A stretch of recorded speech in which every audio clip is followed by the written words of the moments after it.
Yeah, buddy. Here we go again. It's me. Greetings to the world, friends, and everyone out there. I am still Cam, and this is still the Real Resilience Talk podcast. Almost forgot how to say it, man. As always, we are inspired, motivated, and protected by our First Amendment that I like to support and defend on a daily basis. So in saying that, look, you might hear some bad words on here. I'm hoping you hear some good words too, but chances are you might hear something that you might or someone might say is bad. I don't know, but we're keeping it real here. We're keeping it authentic. We're keeping it honest. And we're going to talk about the subject of resilience. I've said it before that to me, it's similar to what Stallone said to his son in Rocky, 85 or whatever it was, what he said, ain't about how hard you hit, it's about how hard you can get hit and keep moving forward. And that's how winning is done. And that's all we can do in this life, y'all. So on the show, we talk to different people about how are they moving forward? What is it to them? What does resilience really mean? And we get real about it. So, like I said, First Amendment's in full effect. We do not speak on behalf of any official organization or any of that. We might be affiliated with them in our own lives, but that has nothing to do with what we're saying here. We are speaking as free citizens using our First Amendment speech to talk about shit that needs to be talked about. All right? So without further ado, I'm still Cam. This is still the Real Resilience Talk podcast, and I'm coming to you live from VA. I am with the prolific and gifted, one of my most favorite human beings, and I mean this with everything in my whole heart and mind. One of my most favorite human beings today. I'm on the show with Lady Di. Give it up for Lady Di, everybody. Give it up. How you doing today, ma'am? I'm doing good. Thanks for having me. No, you're very welcome. You're very welcome. So this isn't the first time we've met. No, I wouldn't say it. Definitely not first time. Hey, y'all know, like, this is literally, like, it gets thrown around a lot. And it's a term of endearment, sister, but this is, like, literally my sister right here. We're actually by birth cousins. So now that sounded weird because she's my sister too. But no, I mean, at one point in life, we're cousins. Our mothers are sisters, and we've shared bedrooms together. We lived in the same single wides, same Section 8s together. We came up together. I've known her for all of 38 years. How long have you known me? 38 years? 38 years, because I'm 38, so here we are. So this is, yes, my cousin, but the relationship and the bond we have is more like brother and sister, and I'm just so thankful for you being here to talk to us today. As I said before on here, we try to talk to different people from all different walks of life, all different backgrounds to try to get an insight as to what has helped them get to where they are in life, and they're still here. So obviously it's working out because we've survived all of our worst days up till now because we're still here. That's not just a corny meme on Facebook or Instagram. That's literally the truth. Like, we survived all our hard days. So talking about the subject of resilience, you heard my little intro off the bat. What's resilience to you, sister? Wow. Well, I don't think that it can be easily defined in my mind. Resilience, of course, by definition, is to, overcome adversity, bounce back from, hard things. But that's easier said than done, I think. I think resilience, it's a necessity. That's right. Because you have to bounce back. I think that it's a process. Yeah. And I don't think it's something that is, once it's accomplished, it stays accomplished. I think that it takes effort. It takes a constant effort. Some days are, easier and to be resilient. Other days you have to work at it. Yes. But it is a constant. And I think that it's a fine line as far as, you do have to give yourself grace. But then there's that fine line of grace and being a victim. Ooh, man, I really appreciate you saying that it's not, it's not an end all. You don't meet a certain level of it and be like, I'm resilient. I mean, you were right then, but now what, right? And how you said it's not just a thing, it's a process. Oh, and it's a day by day by day. Even right now, we are coming to you live from Lady Di's castle right here. And you're gonna hear maybe some kids in the back, some badass little kids, including my toddler running around and they playing hide and seek and stuff. But we're trying to keep it real. Like, we're having to be resilient through this recording, so I hope that's not distracting anybody. But this is real life. This is real life. Is not in some studio. Real life is not in some quiet hall somewhere. Real life is trying to do this at the same time as be mothers and fathers and caregivers and everything else. But I love that you said it's a process, and the victim part of it. Tell me more about that, like, if you don't mind, like what you mean by that, because that's some strong words right there. It is so. I think when you go through things, when something's affects you, and it's definitely, especially when it's traumatic, or you are labeled as a victim because you truly are, by definition, is a victim in that particular situation. Yes. But there's also where you succumb to victimhood, where you make the bad thing or the trauma consumes your entire life. Yes. And then it can go as far as, I can't get out of bed because this is what happened to me. I can't go to work because this is what happened to me. I'm sad, I'm depressed. And those are real feelings. Trust me, they're real feelings. And, but you don't want to get caught there, because then that tragedy or that bad thing that happened stays with you. It becomes you. That defines you. Yes. And you get stuck there. But then I also say something I've learned just from having to go through certain things that have been, that's happened in my life, that you have to give yourself grace as well. So it's like, sometimes you process things by just suppressing it, or self-medicating, drinking or over-medicating, or to get the feelings away, because it's too hard, it's too much to deal with, and it is.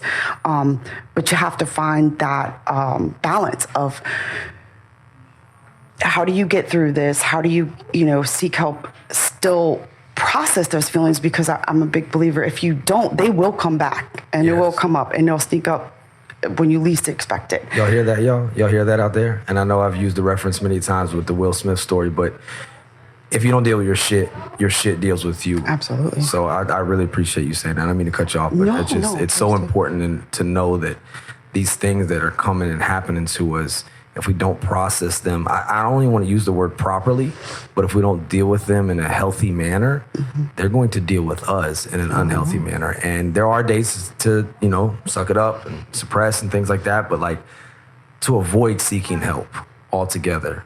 What are your thoughts on that? Because there seems to be a lot of stigma right now with people that go through things, and they, I don't want to be weak. I don't want to be, I say this in no reference to animals, nor women, but I don't want to be a little bitch about this. Y'all know the context I'm saying. Don't cancel me. If you do, that's cool. But what do you say about that? So anybody sitting there and they're like, no, I just have to, these are my outlets and this is what it is. And or we don't do that in this family. We don't, I won't raise that way. I'm a man. I don't, I was raised old school. I don't need to go talk to someone. I have to say, I've chosen that route too, and realize it does catch up with you, and it comes out in ways that you don't want to, or you end up hurting people that you love and you don't even know why, and it'll eat you up inside. It'll mess with your head, and you're already you end up not really knowing. And I think it's harder later on down the road to get that help if you're not trying to process it in a healthy way from the beginning. But there's no one fix for everyone. I went through many counselors. I didn't really connect with certain ones, so I'd kind of sit on, at the time, kind of during COVID, you're doing everything telehealth, and you're sitting there like saying all kinds of the right things, but it didn't really help me, And then I realized, someone told me, like, well, that person's just not for you. And I didn't even realize. So it's not like fuck counseling altogether. Yeah. Fuck seeking help. It's maybe I just need to get a different person. Yeah, because y'all heard that, different. right? Yeah. You all heard that, right? There's many people out there, human beings of all sorts, that'll seek help, talk to one counselor and be like, this shit ain't jiving. You know what? And you throw the baby out with the bathwater. Absolutely. And that doesn't mean therapy's not good. It can't be helpful. It just might be that's not the person for you. Or you think that something's wrong with you because you're not connecting with this, counselor, because not all of them are, great. That's right. I was just going to be real. They're not always great, and they're not always for you, and you may not connect with that person, and you have to find that connection, or else you're just going to sit there and just, check the box of, okay, yep, I got therapy. No. Did it really do anything for you? Yeah. And I went through a few of them. Yeah. It just wasn't there. I tried it didn't work out. We just didn't have that connection until I found the person that I connected with. And then and there was no, hypnosis or, there are some great things like EMDR and stuff that I've heard about. I'm definitely no doctor and have no degree in anything. So, but just talk therapy. And I didn't even realize how effective that was, because you do talk to people. But I also find in life that what I think is harder is when you're going through something or something has tragically happened in your life, that you learn who your friends are. And people scatter. And that was hard for me, because then you start to kind of go inward and start to suppress it, because you're thinking, oh my God, I'm that weird person that no one wants to come around because, oh my God, she had something bad happen or something traumatic, and everyone, is there for you at the time when things happen. But really, when you need people is when, it's all over and you supposedly go back to your routine. And that's when you need people the most. And to credit to some of our friends and family and people, I think that they don't know what to say. Mm-hmm. I think you have people that genuinely care and they don't know what to say. And if you're one of those people that have a friend or a loved one that's hurting, maybe they've lost someone, they're dealing with something, sometimes it's okay not to have the right words. Sometimes you don't have to say anything. Just sit with them. Sit with them. Be there. Be there. That's a big movement we're trying to get behind. It's just hashtag be there. Yeah. I speak from my background, you speak from your background. Mm-hmm. This show is not a niche show for anyone, any particular demographic, gender, race, religion, military, non-military, civilian. It doesn't matter. We all need resilience. As you said, it's a necessity.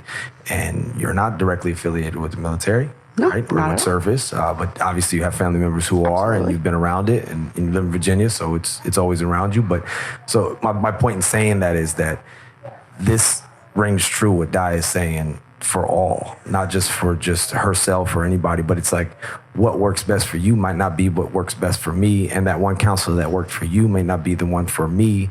And I love that you're saying and bringing this up about just being there, there. And sometimes, man, don't say nothing, because sometimes you might say some stupid shit. It's going to push somebody away, right? Like the worst thing to ever say to somebody who's grieving, to me, is I know how you feel. Fuck you, gosh, right? We've got to stop. I mean, you told me a story last night you were sharing with me, and how someone was comparing losing an elderly person that's in their 90s comparison to losing someone that we both lost in their 30s. And it's like, this is not the same. And even if it were, it's not the same, because we're all as unique as our fingerprint.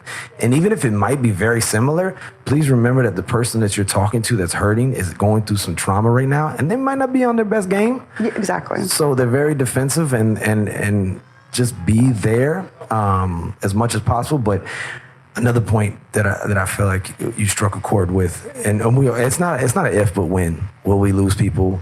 Will we go through a struggle or strife? But we're always there in the friction of it. We're there, at the service of it. We're there maybe a few weeks later. But then, whatever that N word is, normal. I don't know what the fuck that means, by the way.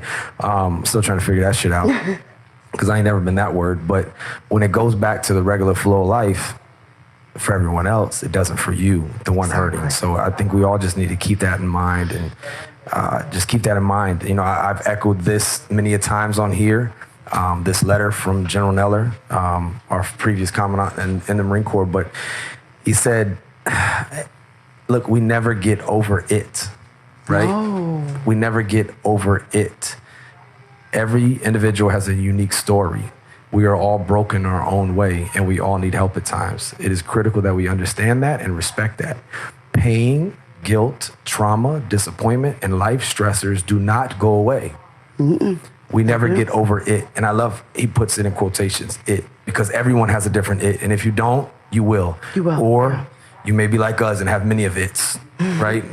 That you never really get over. And in some way, that's a beautiful thing, because that's a space those people or those things holding you. But it can take a bad turn when it turns into victimhood, right? Mm-hmm. But what he says right here is, instead we must learn to live with it, to cope with it, to not be disabled by it, and to help each other through it. Pain shared is pain divided. We never get over it. You don't. I had a boss one time who asked me, he said, how long does it, he goes, do you know how long it takes to get over losing someone? And I said, well, how long? Because I was eagerly curious. You never. You don't ever get over, and just I don't mind opening up about the things that, I've been impacted by, and it's, again, not to, definitely do not call myself a victim whatsoever. We've just had no, but you've been through a lot of shit, in a very short amount of time.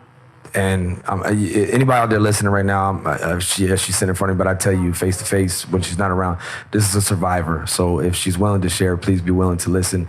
And there's no victim card here, but it's explaining and expressing her story and her struggle, and as much as you want to. I'm not going to press it all. Oh, no. I think that, I'm definitely in a much better place in my life and my heart and my mind. And I realize that talking about it is good. And there are people out there that don't want to hear about it, because it makes them feel uncomfortable. It does.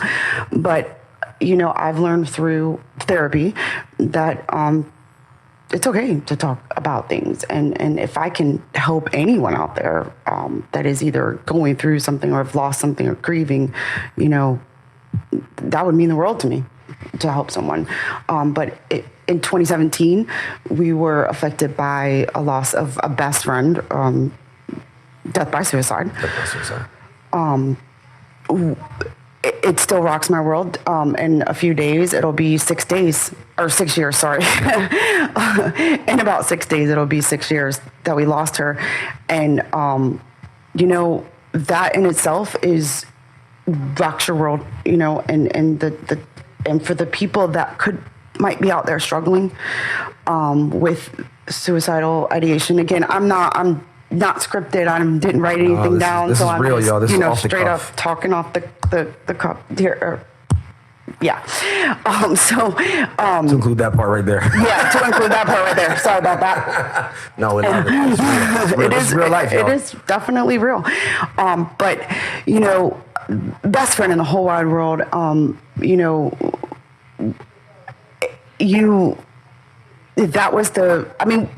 losing different things that happened, that was the first major, I want to say, shocking trauma.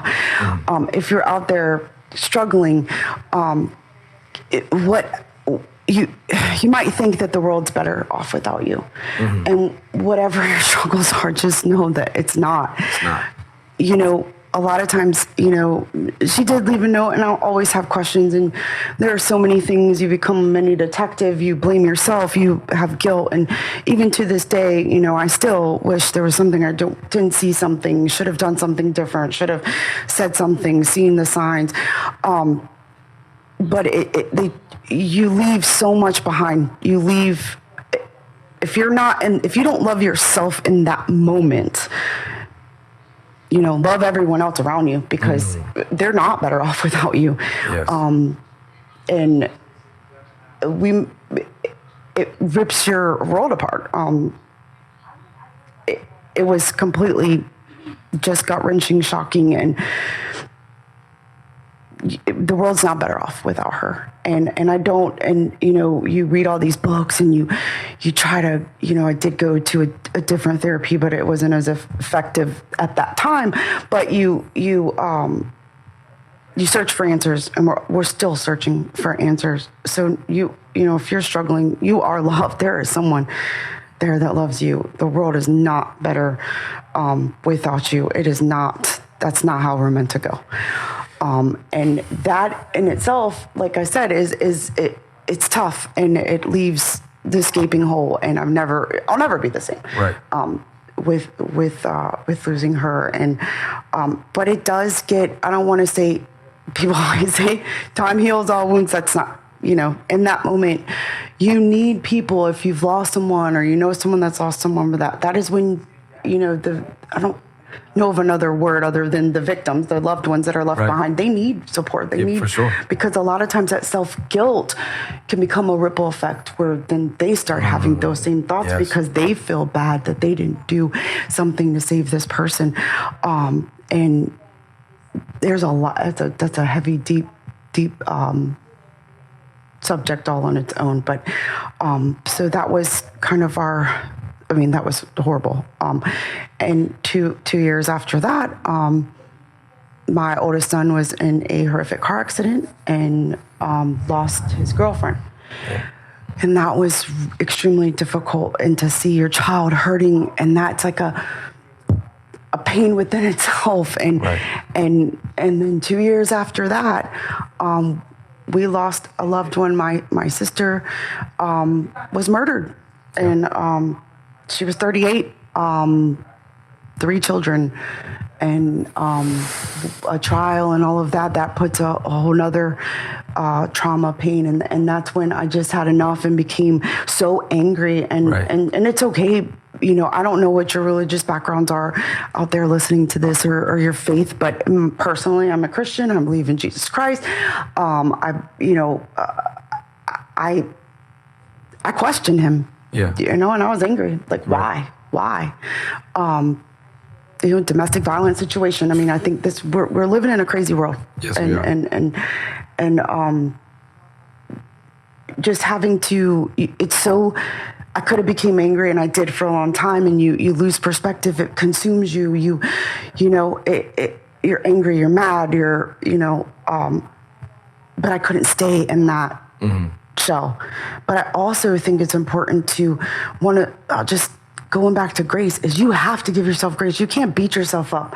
If you don't make it if you make it to the shower that day, that's an accomplishment. Make your next best choice. Yep. Take that step. Don't let it consume you. But also, and I can't explain it well, and maybe you can help me out with that. It's like you have to make that next best step. Don't fall into being a victim.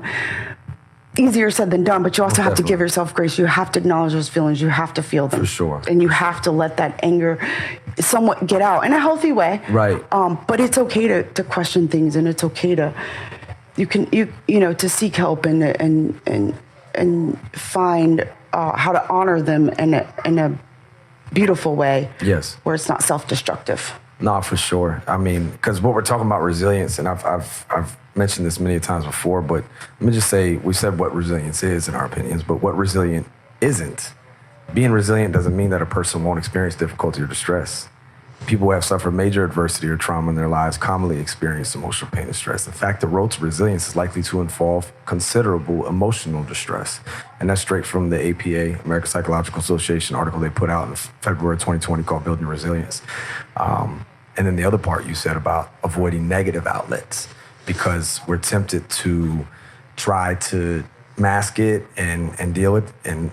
And maybe that has its time and place for some, but I don't think it's going to get you in a constructive way forward. And I bring that up because in that same article, it says it may be tempted to mask your pain with alcohol, drugs, or other substances, but that's like putting a bandage on a deep wound. Focus instead on giving your body resources to manage stress rather than seeking to eliminate the feeling of stress altogether. But if you do, and not to interrupt you, but if you do slip, Grace. and you give yourself grace, you know, grace. I mean, it happens, and just because if you take a step backwards doesn't mean you're a lost cause or that, and that's okay, because that happens, and I've been there, I've done it. You know, there's been just you want to feel normal. You want to feel normal again. You want to forget all that because it's constantly in your head, and you get triggers. I mean, and you don't even know where they are. And it took going through trauma therapy to understand that. I didn't get certain reasons why certain things would make me, feel panic, or, I went through a lot of PTSD. Yeah. That's a real thing. And I'm sure with the servicemen and women experience that a lot more than civilians, but we do it as well. I mean, your muscles have memory, and I didn't get it at first. And then but you start to learn how to manage those triggers, and then acknowledging them. And then if you have a setback, it's okay. That's okay, y'all. It's okay. It is okay. I don't want to kind of OCD-ish, things got to be. She has a lot of attention to detail, everybody. Yeah, things always have to be and things slipped, and then a couple of, I think 6 years, we've had a lot of things happen, and I always felt like, oh my God, so what, y'all came in town this time, the house isn't all that clean, there's dust on the thing, and that's okay, because you know what, I'm getting through some stuff, and I'm not trying to play the victim, I'm not going to get it done, but I'm going to give myself grace and just say, you know what, that's going to happen, but today it's not what's important. What's the priorities? Yeah, let me spend time with my son. Let me spend time with my husband, my family that's here, cares about the dishes in the sink, even though your wife just washed them, but still. I told her not to wash them. No, it takes a village. It takes a village. And going back to the loss of, dear friends that I know for many, many, many of years. I thank you for saying that to anybody out who may be contemplating taking that action or thinking of death by suicide as a healthy option. Look, it's okay to not be okay, y'all. It's okay. I've said this. It's okay to not be okay, right? Give yourself grace. But what's not okay is to ignore those feelings to the point. And I'm paraphrasing what General Neller said, in 2019 on this letter, but it's not okay to ignore it to the point where you make an irreversible decision or you think that taking a permanent decision for a temporary circumstance is the way to go or the way to solve it. Because, and I put this in a poem that I've read off. We did open mic out in Japan, but the only way I can come up with it is, yes, your pain ends, but everyone else's just begins. And you leave that with them. And years later, we're talking about in 6 days, it's been 6 years, and you're still... You got to catch yourself. You got to know your triggers. You got to know what streets not to go down to. One of the therapists I talked to before had told me, hey, man, it's okay to go down those alleys in your head, but when you do, don't go down by yourself. Exactly. You might get jumped, right? Like you go, shout out to you, Mr. Tom. I love you, man, if you're listening. But he told me that. And so I would not avoid thinking and suppressing, but knowing where and when to come with those kind of thoughts and to go down those alleys so I could navigate them with him. And that's how I thought about it. That's how he kind of did the metaphor with me, was like, don't go down that street by yourself. Yeah. Let's go down it together. Okay, that don't mean we don't need to go down the street or we won't ever go down the street. It's just, maybe it's not by yourself in the midnight hour dwelling on it. That might not be the best time to go through it. But again, I can't emphasize enough, man, all of this in life is temporary. This too shall pass, and in the big eternity of everything, man, we are but a speck of dust. I know that gets a little philosophical or damn near faith-based or religious to anyone out there listening, but let's be honest. I don't care what you believe in. Theology, religion, science, whatever, geography. I don't care. Name some other shit that ends with why. Like, all of this is temporary. And humans need humans, so it's okay not to be okay, but it's never okay to let it get to the point, which you will, because your judgment gets cloudy. Absolutely. When you sit in that muck for so long to where you think that permanent decision is a good decision, but you don't see the impact of it. And I see it, and not always in a negative way, but I was close to your friend too, but you obviously close. That was your best friend. But that shit has a ripple effect in so many ways when you lose someone to death by suicide. So anybody out there contemplating that, man, you're not doing anybody a favor. You really, really aren't. You really, really aren't. And maybe, as Di is doing right now, and I was so thankful that you wanted to get on here, because one thing, the only thing that I can come to make sense of, it's been an epiphany that hit me recently when you try to start questioning why this and why that, and why isn't my life normal, whatever the fuck that means. I'm doing air quotes in all these different ways, and why me and why us and why did this and this. Look, man, the only thing I can come up with, whether it's been writing of the Bible or any of the amazing things that have happened, or even Dr. Martin Luther King and all the great things he did, or all of these great imperfect humans throughout history, none of them were able to do anything by themselves. Humans cannot do shit by ourselves. It's just whatever it is, it always takes other humans coming together to make it happen. Whether it's that teacher that inspires somebody or that coach or whatever it is, nothing is done in and by itself by one person. No. Ever, right? So what if, and this is the only way I make sense of some things, what if the only reason why we're going through what we go through as individuals is just to be able to use it in the way that you are right now, to try to make it a message instead of just a mess for you, but you make it a message to try to help somebody else. I've heard other people say you take your test, you make it a testimony, right? To be able to help someone else, because, I mean, like MJ said before he got real weird, you are not alone. You know what I mean? You're not alone out there. You may feel like that, but you're not. And I love what you said too, that you matter. Like, all of you matter. Everyone is important. And anybody listens to this regularly, like, oh, here he goes on this soapbox again. No. But in all sincerity, like, we're at a time now where some people think they're too goddamn special, and that needs to slow down. Ain't nobody special, but everybody is important, and everyone matters, and we all need help at times, and that's okay. And as the man said, the 4-star general from the Marine Corps, like, I don't know if you get any much harder than that, man. But he said we're all broken in our own way, and we all need help at times. It's critical that we understand and respect that. So for you sharing that, and then just reiterating as a victim of it, and survivor of it, of having someone so close to you, best friend, death by suicide, to share that, I really appreciate it. That's what I'm trying to say. Thank you. Absolutely, because I wish, one of the things that At the time didn't think, but as the years have gone on, you try to. They say this process, and it's not a process. It's a circle. It's all. They say phase. You go through these different phases of, process. We said process earlier, but it kind of insinuates that there's like an end state with it. Yeah, is that and what you're saying? there is no ending. And they all can come at different phases. And some people, the way, my husband was deeply affected as well. I mean, her husband and my husband are best friends, and we were best friends. And so the way he dealt with things were different, and he seemed to be angry where I wasn't angry, and then he was sad, and then I was, I haven't gotten to the angry part, but I'm sure that will come. I do sometimes feel angry when the things I see that she misses. And so if you're in that moment, one saw thing that this that weekend. I would sleepover. Exactly. Right? And I play. You're still the godmother and all that you've always been to that child. Absolutely. And when I look at and just knowing her as well as I did, of course that comes with a caveat of like, I kick myself, like, why didn't I see this? Why didn't I do something? But I think, and that's a whole episode on its own, but when I think about knowing her, that if she was in her right mind, she wouldn't have done this. Right. She wouldn't have done what she did. I'm so happy you said that. That's what I'm talking about when people stay in that cloud too long. She stayed there. She was dealing with, and she had grief, and she had things that happened, and I don't want to go all in that, but she had things going on that she wasn't able to, take those steps to maybe process it in a healthy way. And we went down this rabbit hole and got stuck there, and ultimately thought the world was going to be better, or her family or her loved ones were going to be better without her. And that was not the case. I can tell you that. So if you're in those mindsets, and there's sometimes we just don't love ourselves that day, and we're not kind of mad, and that's okay to be there. Play the record forward. Ooh. Play the record What forward. you mean by that? I mean, think about the future. Think about what you're going to miss. Think about if you're a mother or father that, in this particular situation, a little girl, that I'm going to miss her graduation. I'm going to miss her wedding. I'm going to miss her prom.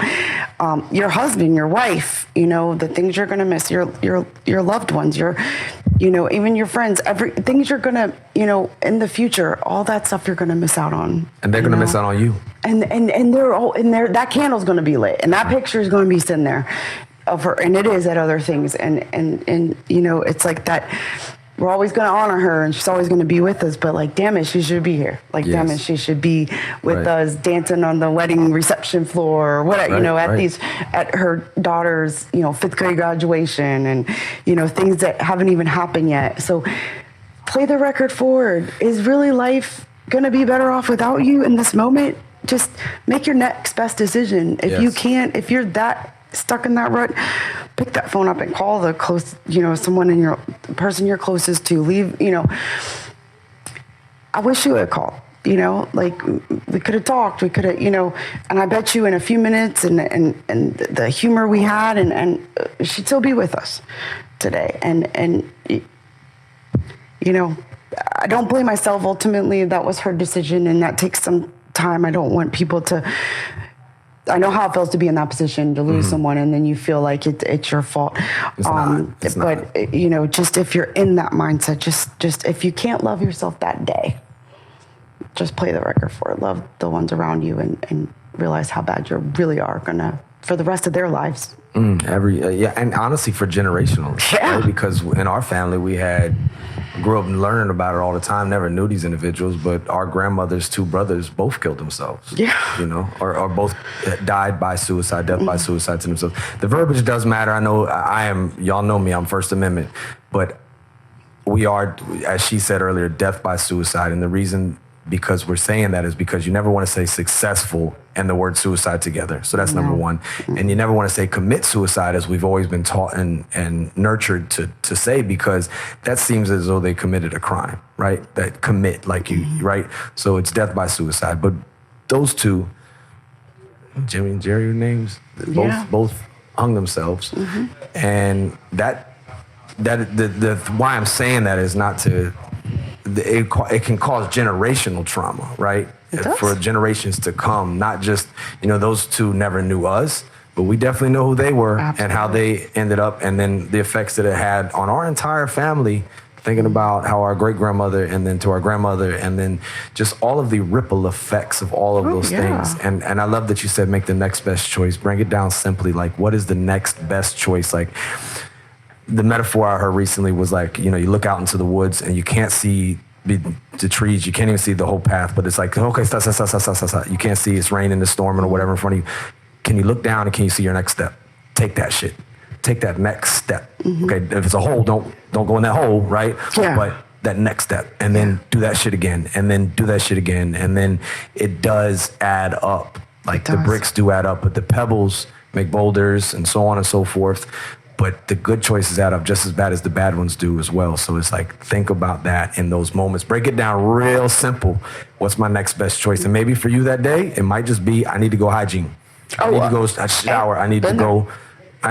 Maybe I need to move. And that's why I say a lot of times the MGC thing, and I'm not trying to coin it. If you want to steal it and go make money off it, I don't care. If it helps somebody, I don't care. But MGC, one, make good choices. But the other part of it is when you're down and you're out and you're hurting, man, I'm telling you, it helps. It's not going to make anything worse. That's a problem with us as Americans a lot of times, in the West especially. Like we want like the one fix. There's not one fucking fix. Yeah. It might be exercise today. It might be something else tomorrow. It might be therapy the next day. It might be the humor the next time. I don't know, but I'm like at the point now in life where I'm like, let's throw everything at the fucking wall and see what sticks. Yeah. And as long as I'm not in that muck, that shitty state, well, then that's a victory. But it's like a wellness omelet of just like all these other little tiny things. But I say MGC because move. Yeah. Move. And that doesn't mean you have to go out and run 5 miles or run 10 miles or go be some CrossFit person or whatever. That might not be your thing. That's fine. Just fucking move. Walk. Get outside of that space. And then the G is gratitude. Yeah. Like no matter what you're going through, we all, let's be honest, we all have something to be thankful for. Absolutely. Something. And then the C is connect.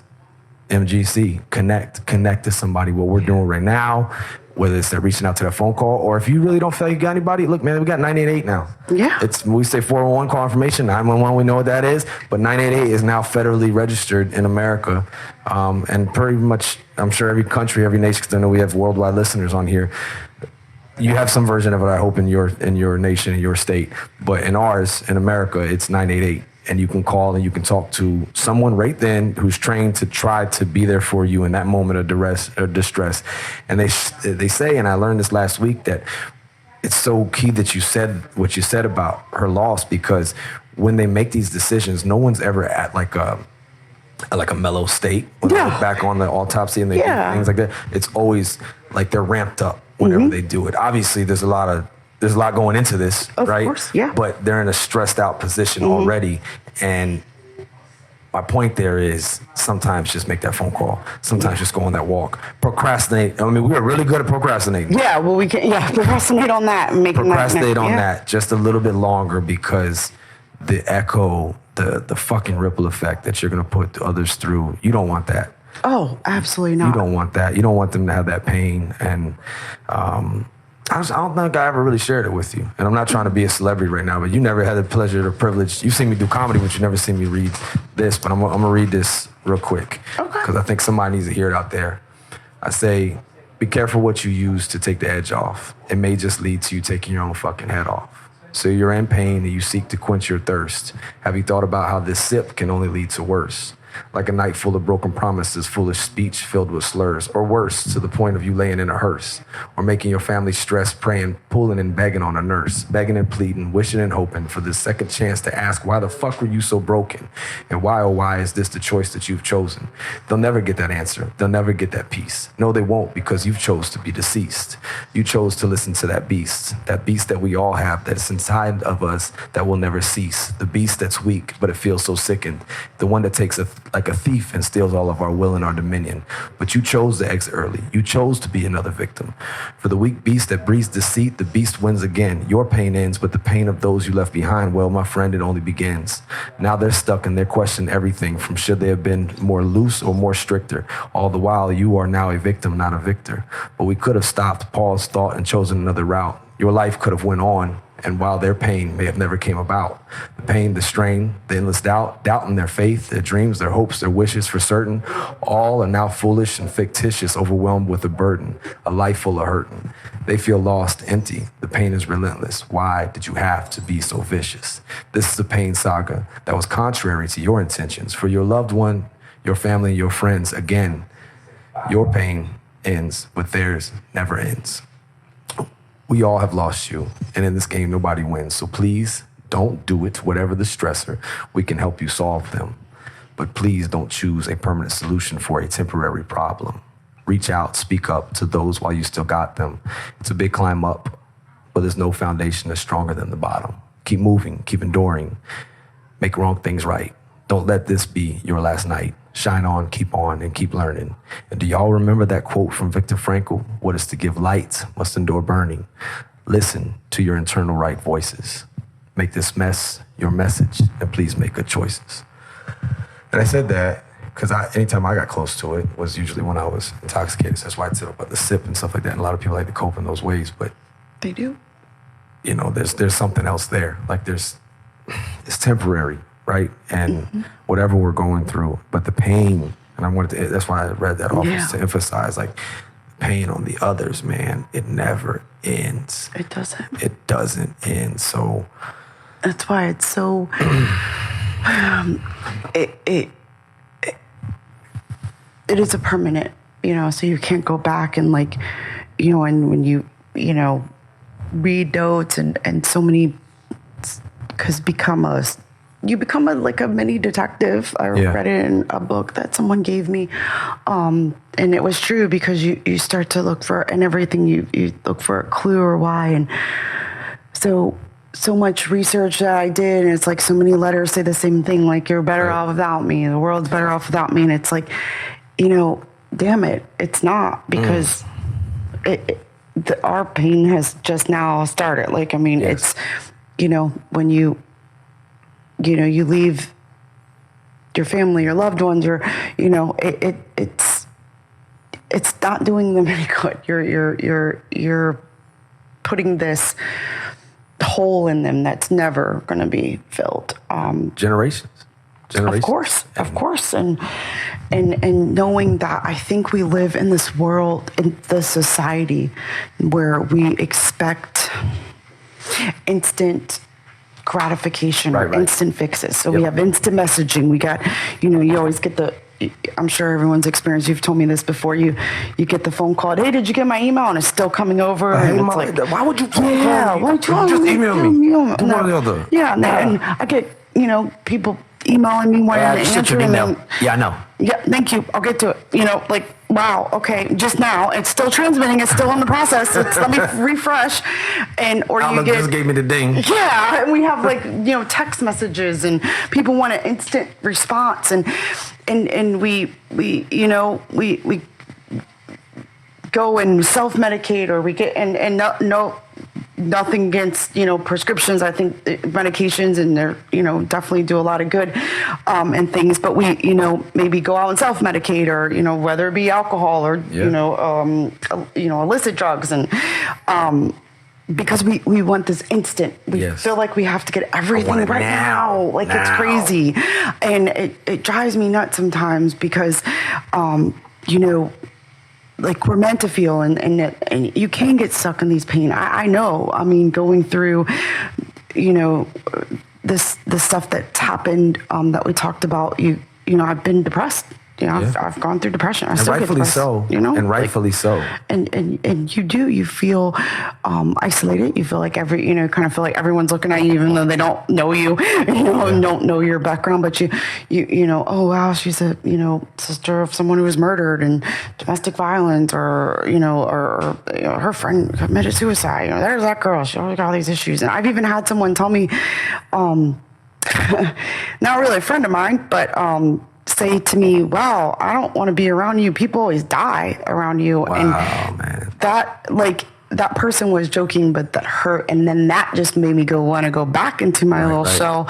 Like, oh, wow, okay, so depression is real. And then when you have constant things thrown at you, and I'm just speaking from experience, but it doesn't mean that you could have a lot of different tragedies or things happen beyond your control around you to put you in a state of depression, that it's okay to feel that, and then and take your time and realize it's not instant, and we gotta stop with this instant stuff.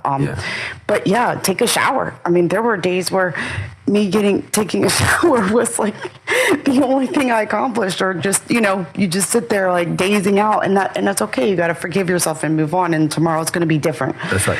And if you don't get it all accomplished, it's okay. But nowadays, bringing up this whole instant thing, and now I'm going to go against kind of what I was just saying, is that, communicating, before we didn't have, the wonderful number that we have now, and you can text it, you can call it. But honestly, there are things online, and people will talk to you. They will. There's forums where people are feeling the same way you are, and they will get you through it. And I was on a forum not that long ago, and I saw someone's comment, and it caught my eye, and it was about how this particular person was feeling like she could harm herself. She was in just a really bad spot, and the comments and the people's responses were incredible. These people just jumped in and just started like, hey, I've been there. I felt, so you have support, even if you don't have, a huge network or people close to you, or maybe you just don't want to talk to people that because you want to say some shit that you don't want to say to your cousin or your wife or your whatever, your best friend. There are people out, you would be surprised at how people have either been there and can help you through it, or, and sometimes I swear, just talking, just get it out. And no judgment. These people just, it was a past thing, so it was already posted, but I was just amazed at like, wow, people can just like go on a forum and, and I thought that was a great thing. So there are so many more resources. And if you just feel like, you're feeling some way that you're shameful, there are people out there that probably feel exactly the same way or have been at some point and can get you through it. And you might just have to wallow in it together. And sometimes that's the connection, that's the community that you need at that time. And I don't knock any of it. It's for each and every individual. I know many of people who AA and NA and things like that work for them. That's not my thing, right? I'm more, I tune into Havas V2 with Kevin O'Hara and S over there. And that forum, that community helps me out a whole lot, just with the day-to-day of trying to be my best self and get past things. And then, like you said, like, give yourself grace. Okay, that day is done. Now let's move on to the next one, right? Because you're just adding on to it. If you beat yourself up, and that's what I was doing a lot of, because, I was, you're like, okay, to me, what happens to me is when things have happened and I have like a tunnel vision for about 2 weeks. I really don't see anything around me. I see straight ahead. Everything else is blurry. And I'm like, okay, well, I got to do this and got to do that. And then it just, just this last situation, it just broke me, it's a tragedy. But it was compounding too, because you have back to back. You have the situation with your son, my nephew, the accident. He lost his girlfriend. This is right down the fucking street from where we're at right now. Behind the house, yep. And you heard the accident occur, and then everything after that, and all of the aftermath and death and surgeries and just so much pain with that. Oh, on the heels of also just 2 years prior to that, losing your best friend to death by suicide, and then you're coping through all of that, and then your sister, this is not a figurative, literally your full blood sister, is murdered. And it's a result of domestic violence. Which is, it was a lot. And I think it was the compounding, and then also, just the closeness. And then you see your parents like broken, and there were just days where, I held it together. I think I did a pretty good job during the moment. You did. Because you have to. I stepped up. I never seen my parents the way that and I never ever want to see them that way again. That you have to step. In my case, I had to step up. Out of my parents' marriage, they had the two of us. We have, we're a very blended family, lots of siblings. But out of my parents' marriage, it was me and her, and they needed me. So it was, how to step it up and be there for them. And then, there's a trial, and, and you stay so busy with so many things, and then it hits you. And then it's like, oh my God, like this person you grew up with, it's just crazy. It's insane that there were days I just couldn't even like get out. I was just depressed. I was sad. I was mad. I was angry. I was so many things. And then I would get so mad at myself because it was like, oh my God, I didn't get the laundry done. I didn't do this. I did a crappy job at work today. And it's like, the best thing I ever did was like when I went and finally found like a trauma therapist that when she taught me about grace. And then it was a motivational speaker that I was listening to that taught me about resets. Sometimes you just got to reset. I'm on a bad morning. I'm in a bad mood. I had a dream about my sister. I'm mad at the world. And then I'm snapping at my husband or my child. It's like, whoa, we need to reset. Yeah. And that actually is like amazing to say. Like, you can give yourself permission to, like, reset. Just like on the old Nintendo, you just press reset right quick. I mean, and just, so you don't have to stay in that all day. Yeah. You know, and then you're like, okay, well, guess what? Tomorrow, the laundry's still going to be there. Like, you know, it's going to be okay, you know. You find that one thing. For me, a lot of it, you know, my son, you know, like, it's a big deal. If I drove him to practice, that was an accomplishment. And killing it at football right now. 2 days. We in July, end of July in Virginia. It's hot. Y'all know it. 2 days. 2 days. 757, we produce the best. So we're going to see where this man's going, but he's putting in that work. But just taking him. No, if that's what I did that day, I felt like you had to count the little things as wins. And that was so foreign to me because I wasn't used to that. I was used to kind of, you know, being high paced, you know, getting everything done and everything per se perfect, whatever that is, right? Right. And then you just have to realize it's okay. Give yourself grace. Yeah. Give yourself. But don't get caught in the victim because I could still be laying in my bed eating some bonbons right now. We'd all, and honestly, and we'd probably be like, it would be justified in a lot of ways. But you can't because then you know what? It's going to take me longer to get up next time. Yep. That shower isn't, you know. And that whole body motion stays in motion. And one of the things you said earlier was to honor those that we lose. Like, oh, my God. And especially with your sister, my cousin, just one of the most fucking hilarious people in the whole world. She won't know saying, and she'll tell you that herself. Oh, she would. Fucking hilarious. And she wouldn't want to see us sitting around, you know, moping and shit, like, you know. One of the funniest things that her daughter told me one time, and it's like stuck with me that just, you know, she would say, Mama would say, get out your feelings. She'd say, you know, Mom would let me, you know, let us cry for a few minutes, but she told me, get out your feelings. And I hear her sometimes when I'm like sad and mopey and, you know, feeling like, oh my God, like the world isn't fair. I just hear her voice. And it's like, get out your feelings.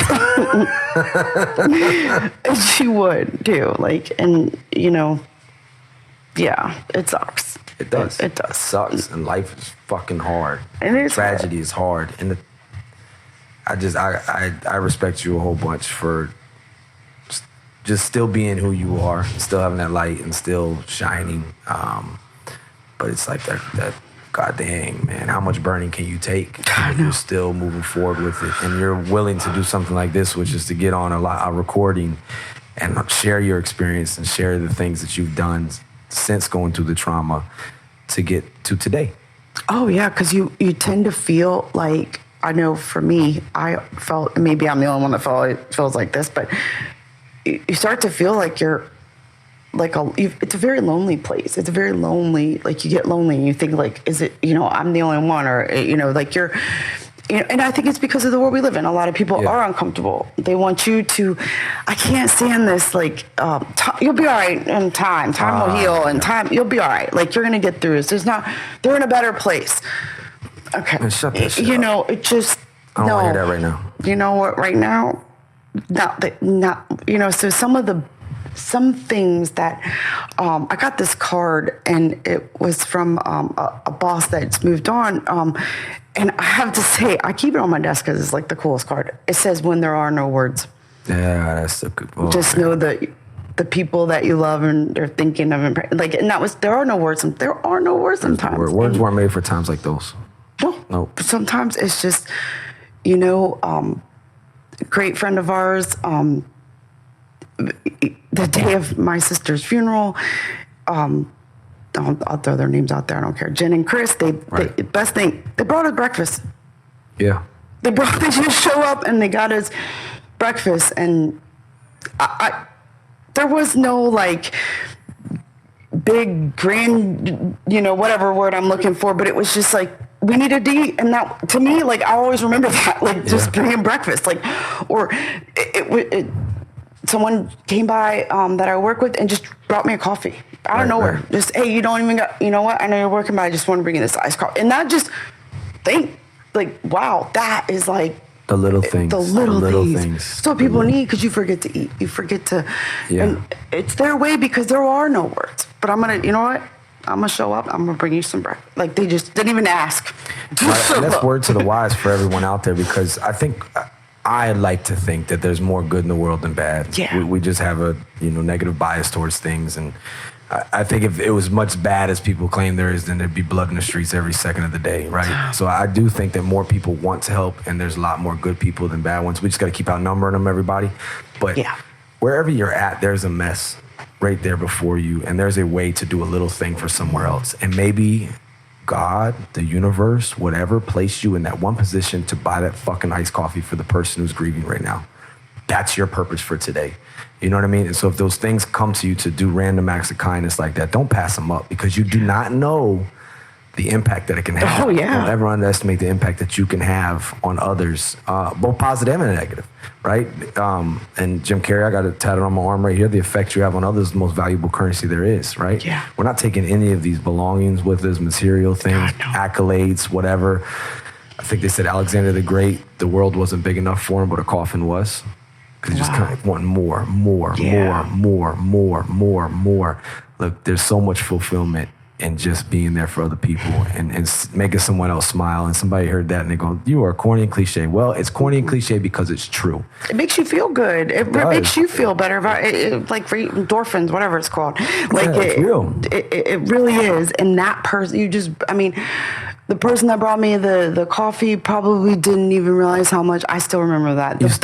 I remember the breakfast. They probably don't remember. They're probably like, when I brought you breakfast. That was some hearty shit. That was some hearty. Yeah. I had a coupon and everything. I didn't even care, but it was sweet. And it's just like it was just, that to me meant more than these big ass flowers that people sent. That's the hashtag be there though. Yeah. The big flowers on the stand that I'm there in my living room going, I don't know what I'm gonna do with these, but thank you. Thank you. But damn, iced coffee would have been tight too. That would have been nice. Or just the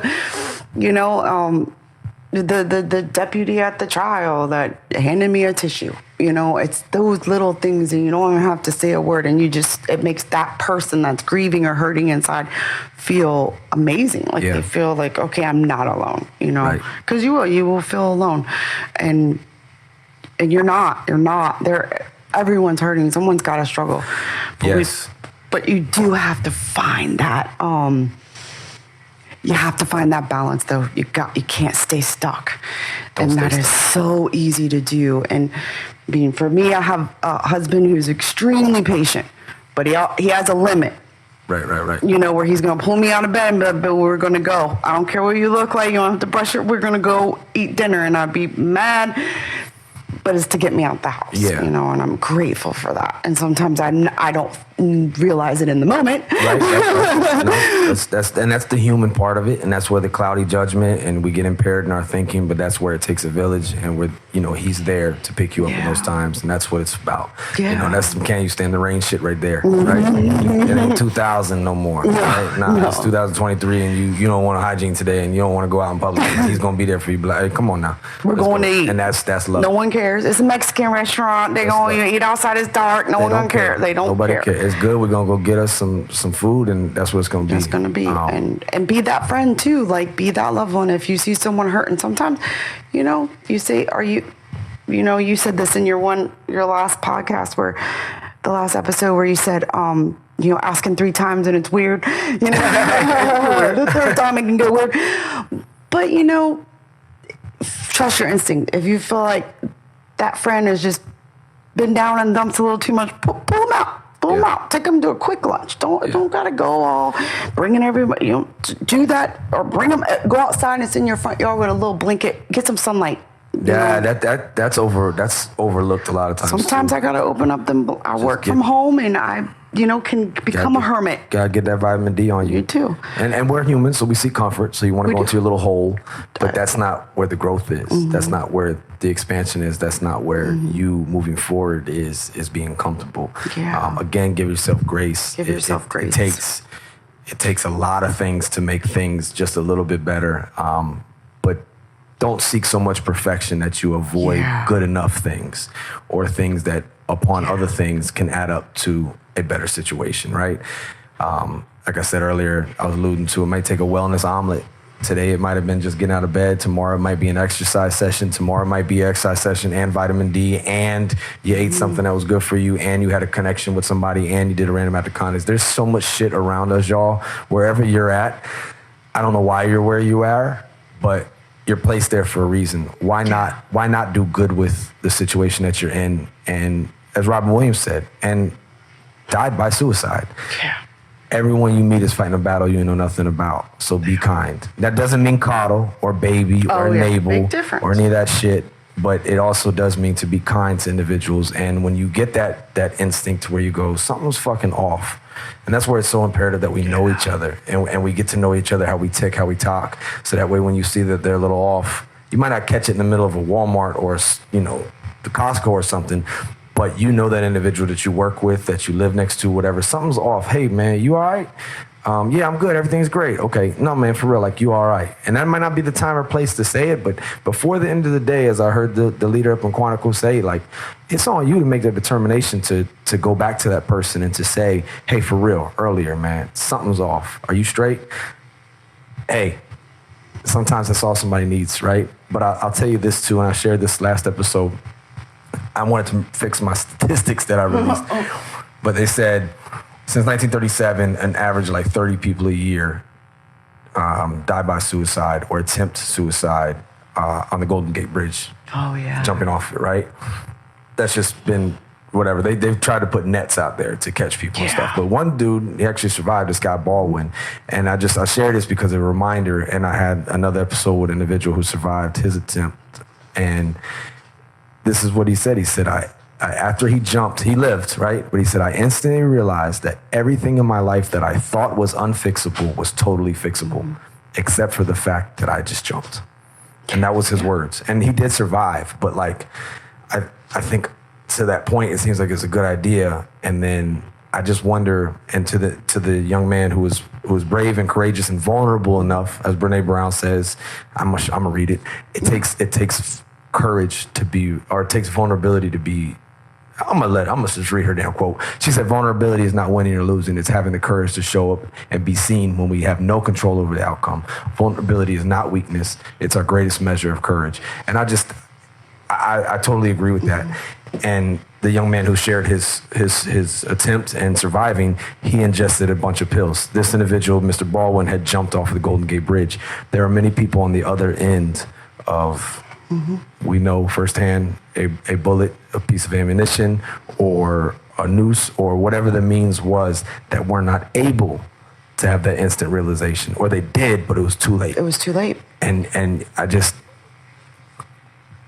before you go thinking that that's the right way to go, just take heed to what has been done in the past, and those who can speak from the other side, that they survived it and go, I instantly went, fuck, what did I just do? Everything wasn't fixable until I did that.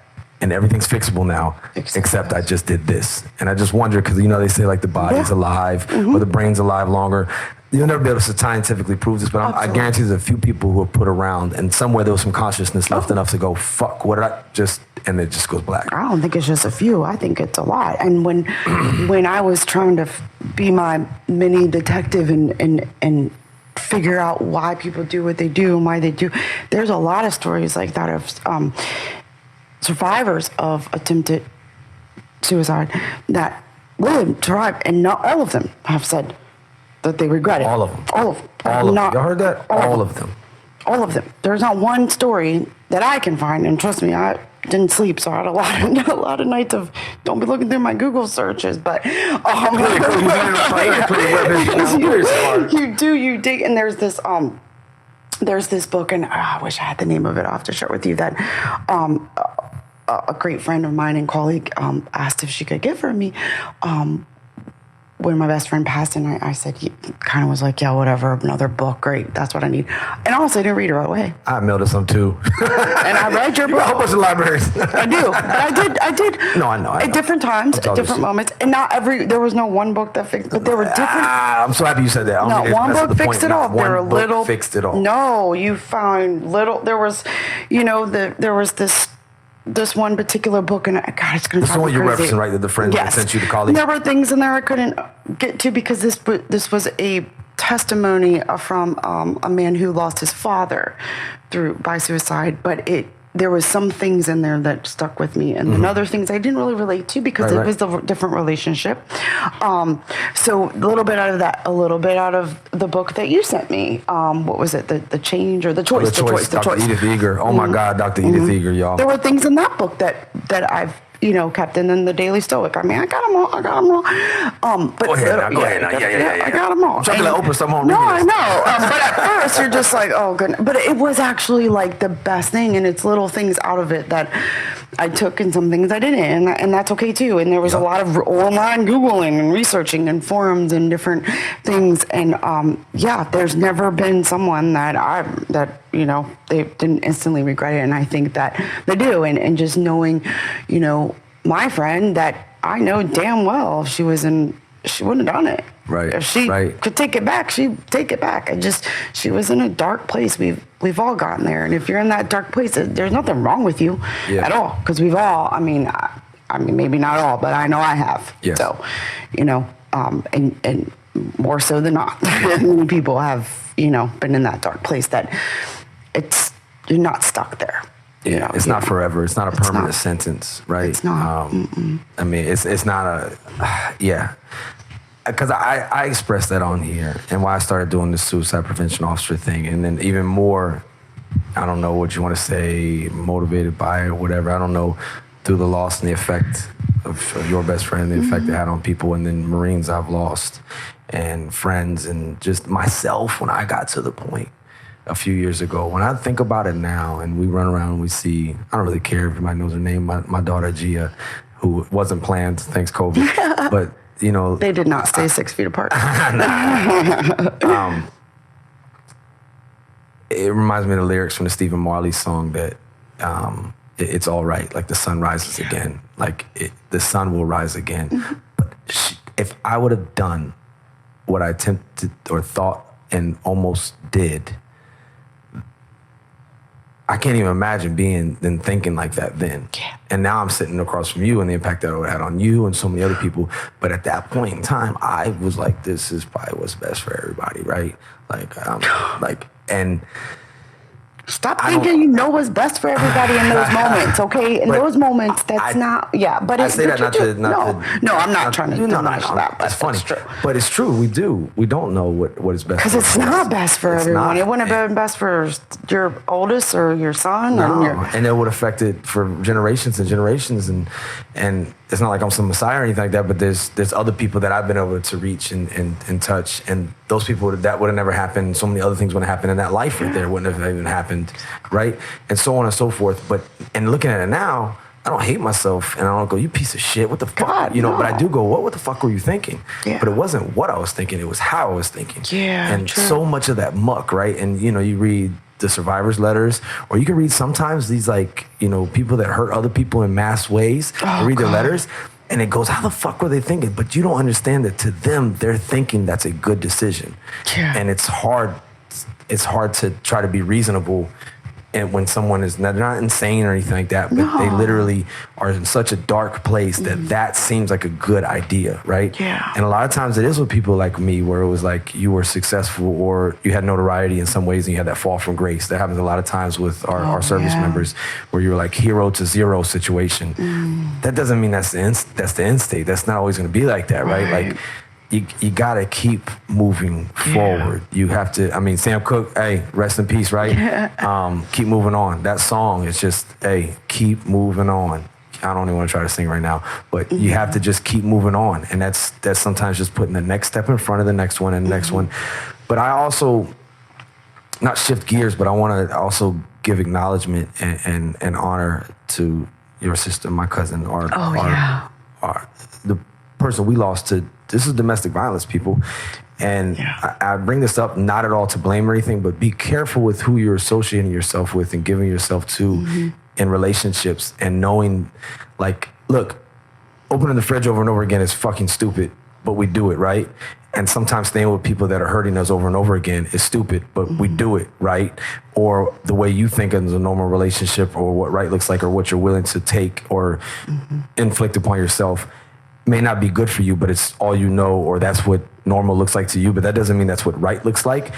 Please understand that this woman, this mother of 3, was leaving the situation, was getting her stuff to leave, and this piece of shit fucking shot her from behind and executed her. And will be in jail for the rest of his fucking worthless life, but these children don't have a mother. We obviously don't have our family member anymore, and there's echoes and ripple effects of that. But she was trying to leave. It wasn't like she was just sitting in it still. That was her day, like, fuck this, I'm out. And it went to the point it did. And that's not to place blame on her at all. But that situation did not just happen. No, it didn't. You got to be careful with that F word. Some people's minds just went off the range with the word friend and who you choose to have in your life, right? There's people that are not good for you, and you don't need them in your life. And we can't expect different results if we keep on the same behavior. And that's, again, I'm not blaming anyone who's going through the abuse and violence that they're enduring, but I'm saying be careful with who you're fucking with, because they may end up hurting you. And they always say, right, like, that you're more likely to be murdered by people that you know. Oh, of course, yeah. And then they also say you're most likely to be murdered when you're intoxicated or some substance. So it's like, don't drink with friends or family. Wow. I'm just playing. No, I did not know that. No, okay, I was like, Jordan is that Peterson just said that. Oh, okay. He said that recently. It's kind of funny, right? But I'm not going to steal his stats. But it is true for you do the statistics. You're like, damn, you're more likely to know. And there's many of selfies with them two together. And there's history. Think about it. The first person they look at when there's a homicide is whoever your significant other is, right? So it makes sense, because statistically, that's where you start. And you just don't know how things are going to go, man. And I know damn well, as tough as she was, as who she was, she didn't think that was going to be her last day walking or breathing or any of those things, right? And she was leaving the situation. She was leaving, and he wasn't supposed to be there. She had just, I mean, I think I play, wasn't there, and no one will know every single thing that directly happened, and then it messes with you. The people that are left, you think, like, 2 more steps and she would have turned the corner, and he missed multiple shots. That none of her children were with her. She had a young son that was, she left with our mom to go get her stuff. So instinctually, I think she knew, not that he was going to do it, but just that it wasn't a safe place for the kids. Let me get out. And he wasn't supposed to be there. And he tricked everyone and came back. And I don't know what went through his head. He's a coward. He's a piece of shit. He still isn't, I don't know. He says he doesn't know what happened. But regardless, she didn't deserve that. And there is a ripple effect, because there's a little boy who was 3 at the time. He's, gonna probably not remember much of his mom. Then she has, 2 older children who need her. Yes. And recently she would have become a grandma. Yep. And these things are always there, and it sucks, because I said this during the monster sentencing, is that I want him gone because I want to us to remember how she lived, and not how she died. Right. but you can't help but think that, you know, because you instantly think like she was a young, vibrant woman.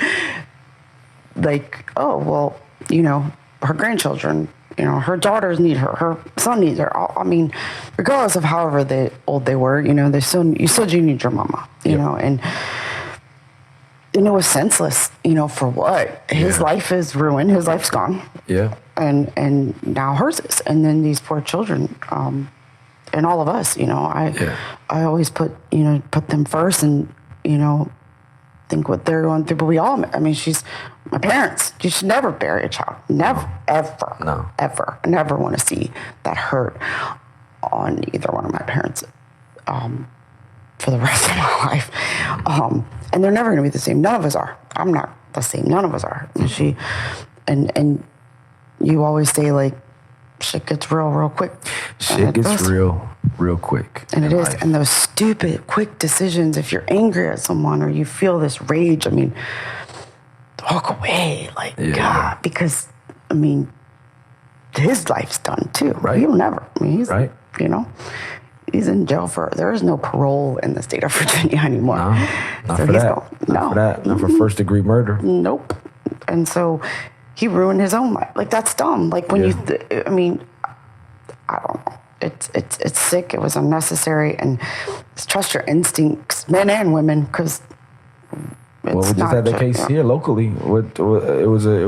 It happens to all different genders because it was a woman on a man, you know, and that happens. And trust your instincts. Get out, and don't be afraid to ask for some assistance, like to get an escort. That's to get right. your stuff. Yeah, that's. I'm glad you said that, because had she had done that, but you know, come where we come from, and mentality-wise, you're like the police, whatever. Like, you're not always so trusting, but that's what they get paid for, is to protect, right? Yeah. So think of that as an option, ladies and gentlemen who may be out there who do need to go back literally and get your stuff. That's what she was doing. And you know what? To leave. Leave your shit if it's that bad. Yeah. Because trust me, none of that shit that she got in her car is anywhere, is in evidence or been destroyed. And we don't care. Like, we don't. Nobody gives a shit. It's just stuff. It's just stuff. Some damn clothes or something. I don't know. But don't be afraid to ask if, you know, we have the means, the resources to get that police escort, that local sheriff's deputy, whoever it is. They'll do it. They would much rather, I'm sure. Oh, yeah. Because we have what do you say, LLCs, degrees and felonies. And we got felony that's in law enforcement, and we got felony that's in jail. Yeah, exactly. Right? On both sides. Yep. And I know from the ones I know in law enforcement and friends I know, they would much rather escort you to go pick up your shit than to have to come on the scene and see all of that. And don't be a respond. statistic. Yeah. Don't be a statistic. Because that's forever. You know, what comes after this, I don't know. You know, have your faith in whatever it is, but we do know that this chapter is closed, and it didn't need to be. It was senseless. It was unnecessary. The accident that happened, obviously, with nephew, your son, accidents and life and trauma, that's horrific and tragic. But the situation with your best friend and the situation with your sister, those could have been avoided. Yeah. And they didn't have to happen. And I don't question everything else in the world, but those didn't have to happen. And they're senseless, like you said. And there's a lot of people still hurting. And if you're out there, like, just don't be afraid to seek help. Like, there's nothing weak about it. We started this thing in Japan, and my CO, he was so awesome. He was so cool about it. One of the best men ever, best CO ever worked with, served with. But he allowed me to do this thing where we had this board. I sent you the pictures of it, where we said, what would you want to say to somebody who's contemplating suicide? Because afterwards, you always wish I could have said something. I wish I could have just said, like, nah, man, don't do that shit. But some person said, I would much rather hear your life story than to attend your funeral. You know what I'm saying? Like, I'd much rather sit there and go through all of that, right? And there are people that I want to touch on this because they don't want to seek help, whether it's because of family advocacy or, you know, through domestic violence, or more so when it comes to mental wellness and seeking help, because they don't want to come off like a faker, right? Because they've seen, or they think that they've seen people fake. Like, don't never let that be a reason to make you hesitate, or to make you hesitate giving someone else help. For those who do fake, hey, They're very minor, by the way. It's a very minor thing, right? It's a very minor problem, but don't let that ever be a reason for you to go, hey, this person's faking too. You're not accredited. You're not a doctor or anything like that. Let them work it out. And if they happen to end up be faking, I hope they get chronic diarrhea, right? Because it's just foul as fuck. And as far as karma goes, you better watch the fuck out because that's fucked up.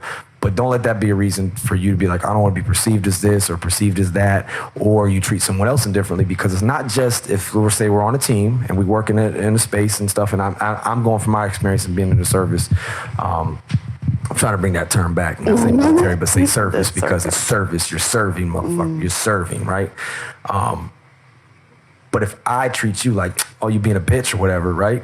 Well, there's that guy over there and that girl over there who's actually suppressing it and is watching how I'm handling you seeking help and is going, fuck that. I ain't seeking no help here. Yeah, exactly. And now that person might go on and have their feelings hurt, or who knows what that person's going to go on. But the ripple effect that just had within the community that you're into, say, well, this is not a safe place to be vulnerable.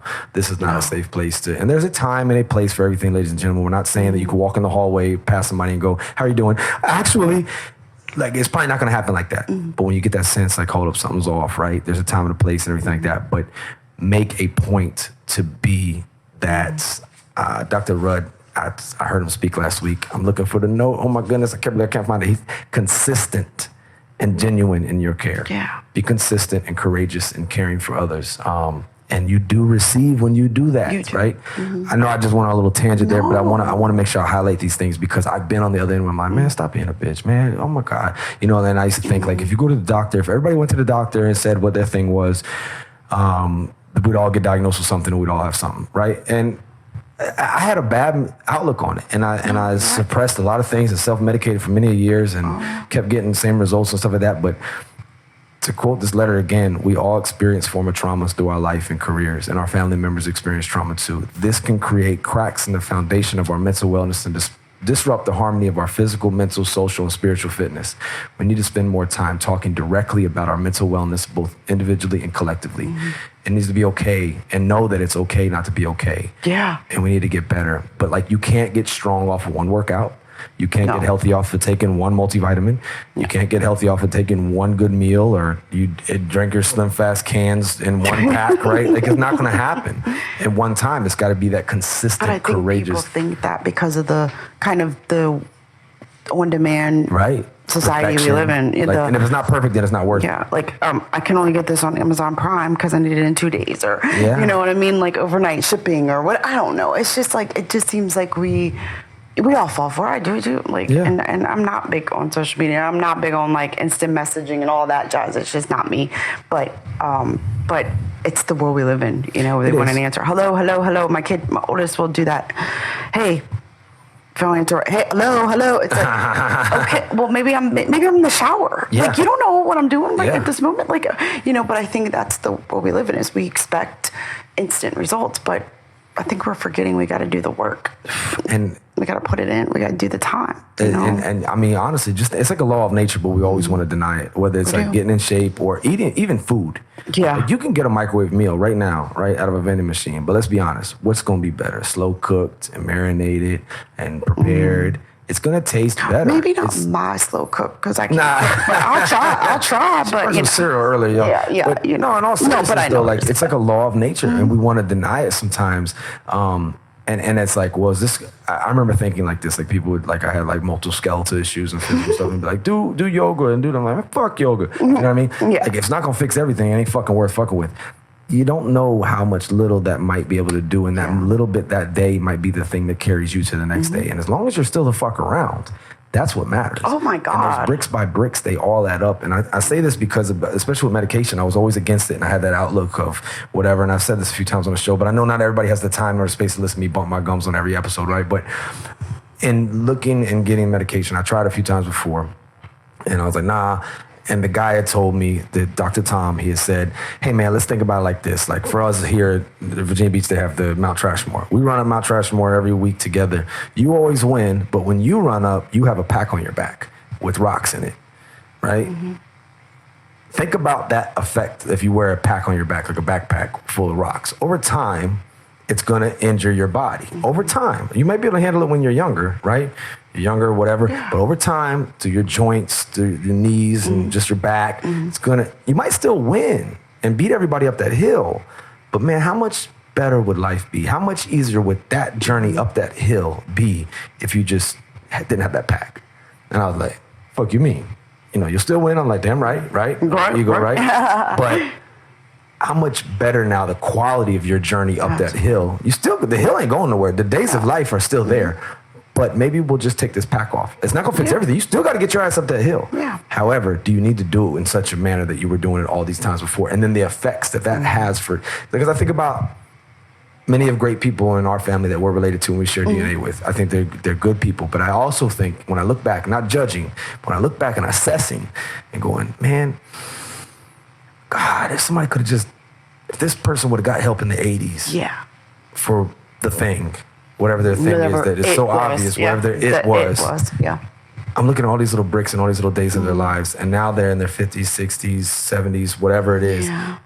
How much better would have their journeys been, and how much different would the outcomes of their life for themselves, but also for others have been, had they just dropped like one. And what his thing was to try to not sell me, he didn't get any money off of this, but to be open-minded to take Prozac. But as soon as I heard Prozac, I was like, get the fuck out of here. I ain't taking no fucking Prozac. You know what I'm saying? Oh, no. But when he told me that analogy, I was like, okay, I'll try it. Like, I said, you know what? This might not make everything perfect, but fuck it, I'll try it. And I'm not saying you have to be just like me, but I'm saying to be open-minded to saying that maybe it could be yoga, maybe it could be the gratitude, maybe it could be the gratitude journal, maybe it could be the fucking connecting, maybe it could be the therapist, maybe it could be all of those fucking things, right? I was gonna say, it's not just one thing. It's never gonna be one thing, but all added up, how much now more quality is that journey? And for me, 4 years clean off alcohol, 4 or 5 years on that medication, life has better quality now. And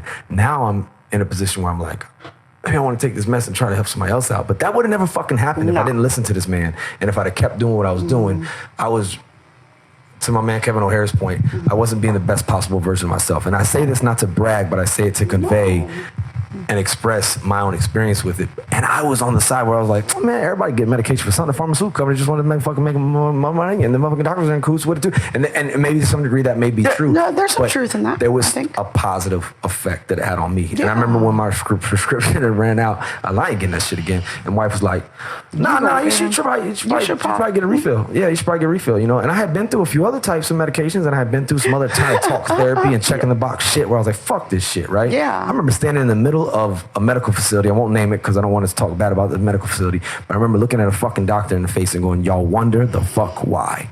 Y'all wonder the fuck why people fill in the blank.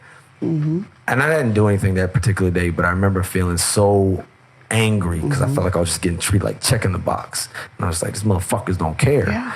Well, I obviously found the right people who did care even over time. So it just try again, right? No, you're right. And it does need to be acknowledged, and you can do customer surveys, and you can report that these people suck, and then you can change up providers, you can get a second opinion or whatever like that, but my point there is rule it all out and be closed-minded, because you never know how that one little change, like I said, if we would have done these things for some of the people that we know, and I'm not judging them, because they're hurt people too, right? And they only knew what they knew, and they came in a different time where people weren't having questions like this in 1983. Like we are in 2023 and acknowledging certain things, right? No, because it was all like weird to do that. Nah, you suppress that shit, motherfucker. You know, be tough. Get through life. Life's hard, bitch. Stop being a bitch. Right? She crazy. No, maybe she needs some help. Maybe she's not just crazy, right? But if we'd have dropped something in there and done some of these little things that we're talking about and we're expressing, how much different would their lives have been, and who would they be now? We'll never know, because time is gone. And if you love life, don't waste time, because time is what life is made up of, like Bruce Lee said. So try to think about those little things that you can do. And I know everybody's like, good damn, we fucking get it, dude. You just went on a rant. But I can't emphasize it enough that don't let perfect be the enemy of good enough. Yeah, no, you're right. And there is a stigma of medicine, and I think that you have to be your best advocate. You're your best advocate, right? Yeah. Not every therapist is going to work. Not every medication, and don't be ashamed if definitely, I have stakes certain medications. I have a husband that was completely like non-medicine, like, no, it's not going to happen. And then to see where you get tested and go through, like, because we are an over-medicated world, in my opinion. And I think we can be over-prescribed. So you got to go in and be your advocate and know and make sure that, if this doesn't work for you, speak up. Right. And you don't have to, keep taking a bunch of, probably coming across wrong. I'm not against it, but I also think we have to be mindful. And it also can't be the end all be all. Like, I'm taking this medicine. No, it ain't gonna do shit. You gotta do that and that and that and that. I think that's what we try to do is, I'll just get an increase. And that was the biggest thing. And for me, when it came to that stuff, is that I didn't want to be like medicated. I wanted to be I just knew that chemically there was something going on. Mm-hmm. But even having a husband that was completely against it and then going off of it thinking, I'm cured, to say, maybe you should go. Maybe you should go. He was totally against it, but he was like, maybe you should try this shit again. Maybe you should go. And everybody's different, babe. Look, he don't have no problem if I say I need to pick up this. Can you pick this prescription? I got you. No way. He's like, I got your refill. I got you. Got some in my glove box right now for you. Yeah. But we've also had like conversations of where to not become. Because we've also dealt with that in friends and families and close and loved ones that have, over-medicated. Right. And so you want to find that balance to have kind of someone in your corner. Like for me, it's him, and it may not be. Maybe it's my cousin, and maybe it's, whoever, my friend or whatever, that can kind of keep you in check. Like, hey, maybe call you out on that. So you're saying again, people need people? Yeah. Holy shit, breaking news, everybody. Community. Exactly. You need people. Have someone in your corner. Just be cognizant of it, because you are your biggest advocate. I mean, you are. You have to look out for yourself. And if it's not the right medicine or the right dose or the right counselor or the right therapist, the right whatever, it's okay. Yeah. That's okay. Don't throw out the process, right? Because you always got there was never like teachers that, you didn't like all your teachers, right? And there's some good ones and bad ones. There's good doctors and bad ones. There's, there's corruption and everything. And because it's humans and it's imperfect. Exactly. Yeah. Exactly. We know how to fuck some shit up. Oh, yeah. But if you say somebody want to go exercise and say the first time they ever exercise, they go do CrossFit, they might be like, what the fuck is this, right? Yeah. But you show them yoga, they might be like, oh, this is cool. Or running, or they might be like, that's not for me. Like, does that mean all physical activity is bad? No. Right? No. And there's certain food groups like that too, and so on and so forth. But it's easy, I think sometimes, and I was guilty of this, it's easy to play that throw the baby out with the bathwater card, because it lets me off the hook. Oh, because all of that therapy you're talking about, like, and I don't want to scare anybody away, but it's not going to take just one session to get. Oh no, I wish. Right? And I went one time, it don't work. Fuck therapy. Oh no. No. Speaking of that, not to cut you off, but one of the things I noticed is that, and I know I keep bringing up my husband, but it's the fact that like when I first started this, it's not. I laugh now, and I have a weird sense of humor. But I love it. When I started going to trauma therapy, every time I got out of the session was over, because this was telehealth, online video. I'd come downstairs and I would literally cry. My husband, I would go, he'd hug me, and I would just break out and cry. And I would say, I feel horrible. Like I felt worse. But hear me out on that. I did. And so my appointments were like Wednesday evenings. I'll just get every Wednesday evening, like, I don't know, 5 to 6, 6, 7, something like that. It became a routine that like my husband and son knew, Mama's not cooking dinner tonight. We had Wednesday other plans because did Mama sad night? My head felt heavy, my heart felt heavy, and all I wanted to do was go get in my bed and like watch the Chicago shows. The 3 of them that come on, because it wasn't that I just was spent, and like each time, and I would say, how is this there? I thought therapy was supposed to make you feel better, but then not right away. And now I'm not saying the next time was any better, but with time, it was actually like getting all of that out and talking about it. Yeah. Muscle has memory.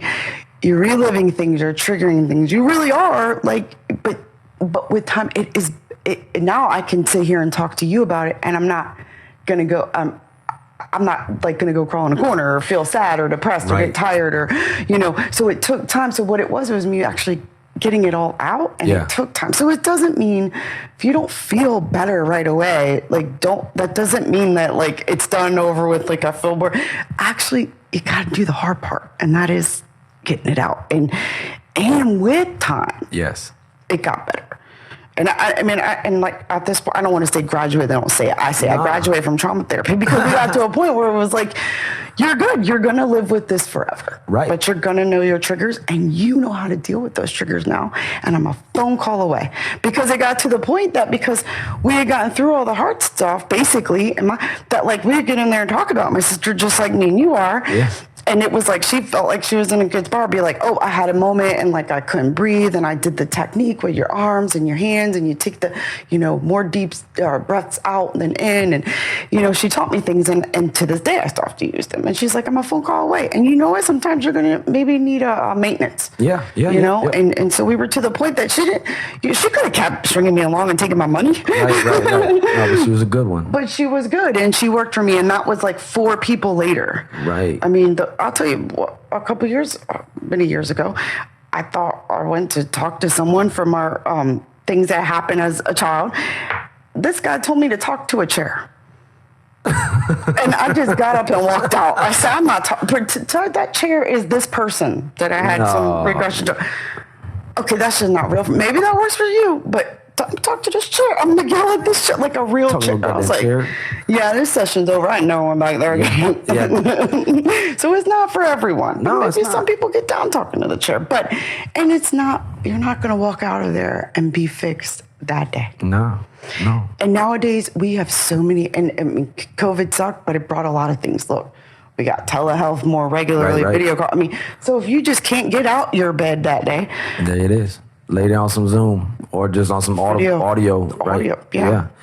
No, it doesn't. I appreciate you saying those, different ways of approaching it with the resource that we have. That there was some silver lining, and God rest everybody who lost. Of and course, all the challenges and impacts it had on all of our structure. But it did bring to light that there's some ways to get things done in manners that we didn't know before that we could get things done, right? Yeah. So don't rule anything out, right? Like just try, but don't believe the hype when you hear someone else downplaying or, in my line of work in service, there's a lot. I know some people, right? They'll say, well, I didn't get selected for this duty, or I didn't get, I wasn't allowed to stay in on active duty because I sought help for mental health. No. You're saying that to save face, fucker. You're not staying in because you suck at being a Marine or a soldier or something. We don't want you to stay in no more. But you say that and you claim that at a cookout, and that sounds good, ma'am, sir, whoever you are saying this shit, and you're able to save face for yourself. But the fact of the matter is, you're using that as a way to save face and cover up. But for that young one that's around, they hear that and they go, well, I don't want to seek help because Tom got screwed over for seeking help. But that wasn't even the fucking truth. No. That's not even the truth. So like people, I lost my security clearance. No, people lose their security clearance when they're like an E3 and they buy a Bugatti. That's why, because of money, because now it's like you're a target, like, you want to make your payment? I got you, give me some intel, So that's more the reason, that's the more common reason why people lose clearances and things like that. And they're doing no mental health shit. That makes me mad when people or they say, well, this shit just didn't work for me. Like, you're trying to save face because all on this, like you said, the hard part, know this, that nothing really ever good or beneficial comes easy. Oh, right? God, no. Right? So, to anyone out there listening, it's going to be hard. It's too good to be true. It's usually... It's probably a hustle, right?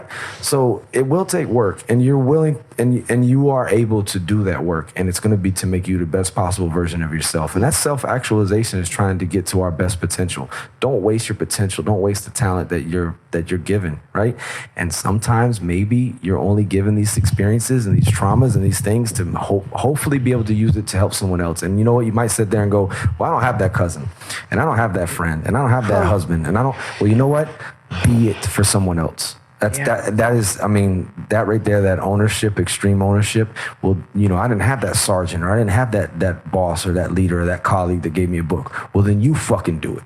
Then you be that. You be what you always needed is what I'm getting at. You be what you always needed, and you be the light that you always needed in your life. And I know if some people go, that's fucking corny. Fuck everybody else. You don't know my life. You know what?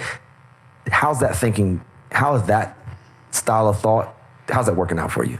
And you're gonna, you know what I'm saying? And you become the company you keep. Like if you know, we didn't grow up with some, I'm just gonna say the cliche, leave it to Beaver type, great family. I mean, we had some issues. Yeah, lots of a little issues, bit. And all our brothers and sisters got different last names. Yeah, I mean, include us. yeah, So, exactly. Blended. And that's okay. When I say blended, I meant a couple times. Hey, but what the fuck is normal anyway? Yeah, but what's normal? And we didn't have perfect parents and perfect this and that. And no, life ain't pretty sometimes, but we didn't come out with what people think of, sometimes people think if you have it together or some point, shit, I ain't got it together. This shit out. Yeah, we're figuring it out, and humble. I'm talking about humble beginnings. So, but you become the company you keep. If you stay down, guess who you're going to be attracting people that the feel sorry for me people. And look, I go out there and play that card too. That's not me. It's just not even in my realm. It doesn't. And then there's crabs in the bucket too when you talk about that company you keep, right? And that's all it is. It's going to be like, well, the victim. Like it will always me. But what is that? Like, what is that? So now you are what the bad thing that happened to you, or I'm so glad why you said are you getting that power? Haven't they already taken enough? Exactly. Haven't they already taken enough? Whoever the they is in your life, you have it, or whatever the it is, hasn't it taken enough? Don't let them win. And when I was out in Cali and I was, attempting to do stand up and trying to pursue dreams, I was blessed to have met Bobby Oliver, who was a comic that's from Georgia, and she grew up very similar background, humble beginnings. But she's now in LA and she runs a comedy studio and she gives voice to a lot of people who need a voice that are not represented equally in a lot of forms of fashions. But she has a book called The Tao of Comedy, and it's amazing. And I love you, Bobby Oliver. But one thing Bobby said was in her book, she said, tell it over and over again until it no longer owns you. And that's where, like, as comedians or people attempting the comedic approach to things, is like, we have a sixth sense of humor or whatever, but like, are you gonna laugh about it or cry about it? Yeah. I know I'm not gonna let it own me. Right? No. So when you said like you were going through trauma therapy, you talked about it, like it did over time and through good application and through a controlled, safe environment in a safe space and with a knowledgeable person, not crazy Linda down the street who just be giving you bad advice and shit when you be venting to. Girl, be careful with who you express. sad. Don't fuck that shit. You know what you should do. Yeah. They don't give a fuck about you. Because there are times I didn't want to go to therapy. I'm like, man, I hate Wednesdays. Yeah. And then I stretched it out. I started doing I love you, Linda. I don't know who you are, but I'm just saying, it's just an example. But it's true though, because it was like, I did have to go to every other week. Yeah. Because it was just too much. It was a lot. Like for me, like emotionally, I felt like I was back in that moment. But now I'm like, oh my God, I can sit here and talk to you. I could talk to you about the service or just the funeral, and I can talk to you about in the hospital, and I'm stronger for it because I think I got through it. I don't know. I can't tell you. I'm not a doctor. I don't know what it was. Talking through it, and it's still going to be a part of you, right? You say that it's always going to be there. Yeah. But that monster that murdered my sister doesn't win. He doesn't consume me. You did that. Okay? You fought for that. They wanted to take the deal. They wanted to take second degree and all this bullshit. Said fuck that. No, because we're gonna do it this way because her voice mattered. Yes. And the way that my best friend died and I love her. I'm gonna honor her. It sucks because truly when you do think about her, you do think about how she passed. But the things that I choose to share with her daughter, my goddaughter, are going to be the happy things and the memories, and so remember that if you're thinking about these things, something else to consider, that's what you become. That's how your story is, and that's sad, and who wants that? Right. And nobody wants that. You might think you do right now, but you're not in a good place. Like, get out of that place and then revisit that. Put it off for a little bit, but try some of these things we're talking about. Don't let that be your legacy. Like, I think about that Kevin Hart thing I always send out to the family. We have a family group text of like 13 people, and I don't even know how to keep up with that thing, but we try. We try. We jump in a little bit. But I always send that thing where Kevin Hart, he was on Rogan, and he was talking about, like, we're all writing a book, man. Yeah. We're all writing a book. What the fuck is going to be in your book, right? Yeah. And that's not and that's an imperfect man. He's made some mistakes in life. Oh, yeah. But he owns it, right? Yeah. But good people make bad decisions sometimes, right? Of course. But avoid making permanent ones. Yeah, please. Please avoid making permanent ones. Don't let that be the end of your book, right? Let the forces that be and let life decide that. Don't take that action in your own hands. I'm not trying to make this like spiritual or anything like that, but like, you're here for a reason. Many of people since the beginning of time have wondered what is that fucking reason, but I guarantee it's not that reason to end in that way. No, I can tell you it's not. It's not. It wouldn't be called what it is. No, that's not. There's more for you to be in this world and for you to maybe be there for someone else. Yeah. And we always talk about, well, if I could just reach one. Really, we want the Million Man March. That's what our egos want. But maybe there's just that one person out there. It could be related to you, could not be related to you, that you are sent here to make a difference for. Yeah. And if you're not here to do that, well, that's not done. And then now they're a victim of you not being here. So just please consider that. We don't even know what's to come. I told you, it was a few years before I even knew this child, but I'm a way better dad to her than I was to my other kids because I don't do some of the things I used to do. But to this little one, I didn't know she was coming, but she wouldn't have. You know what I'm saying? Like you just don't know. We don't know what's coming. I'm not saying that to brag, like, oh, look at me now. No shit like that. Because this is a day-by-day thing, and I put this on my little journal right here because Dr. Anna Lemke's had talked about it to Dr. Andrew Huberman on Huberman's podcast, which is really good. But Huberman was talking about people like in recovery from addictions and things like that. Like, he was like, dude, you've been clean for like 30 years. Why the fuck are you still going to all these meetings and shit like that, right? And he goes, man, it's like this. And I'm sharing this with you because this is the way I think about it. Not just when it comes to addiction, but when it comes to therapy and when it comes to these little things that make you the best you can be. He said this. He said, no matter how you drive, how far you drive on the road, no matter how far you drive on the road, think about this, you're on a road, you're always the same distance from the ditch.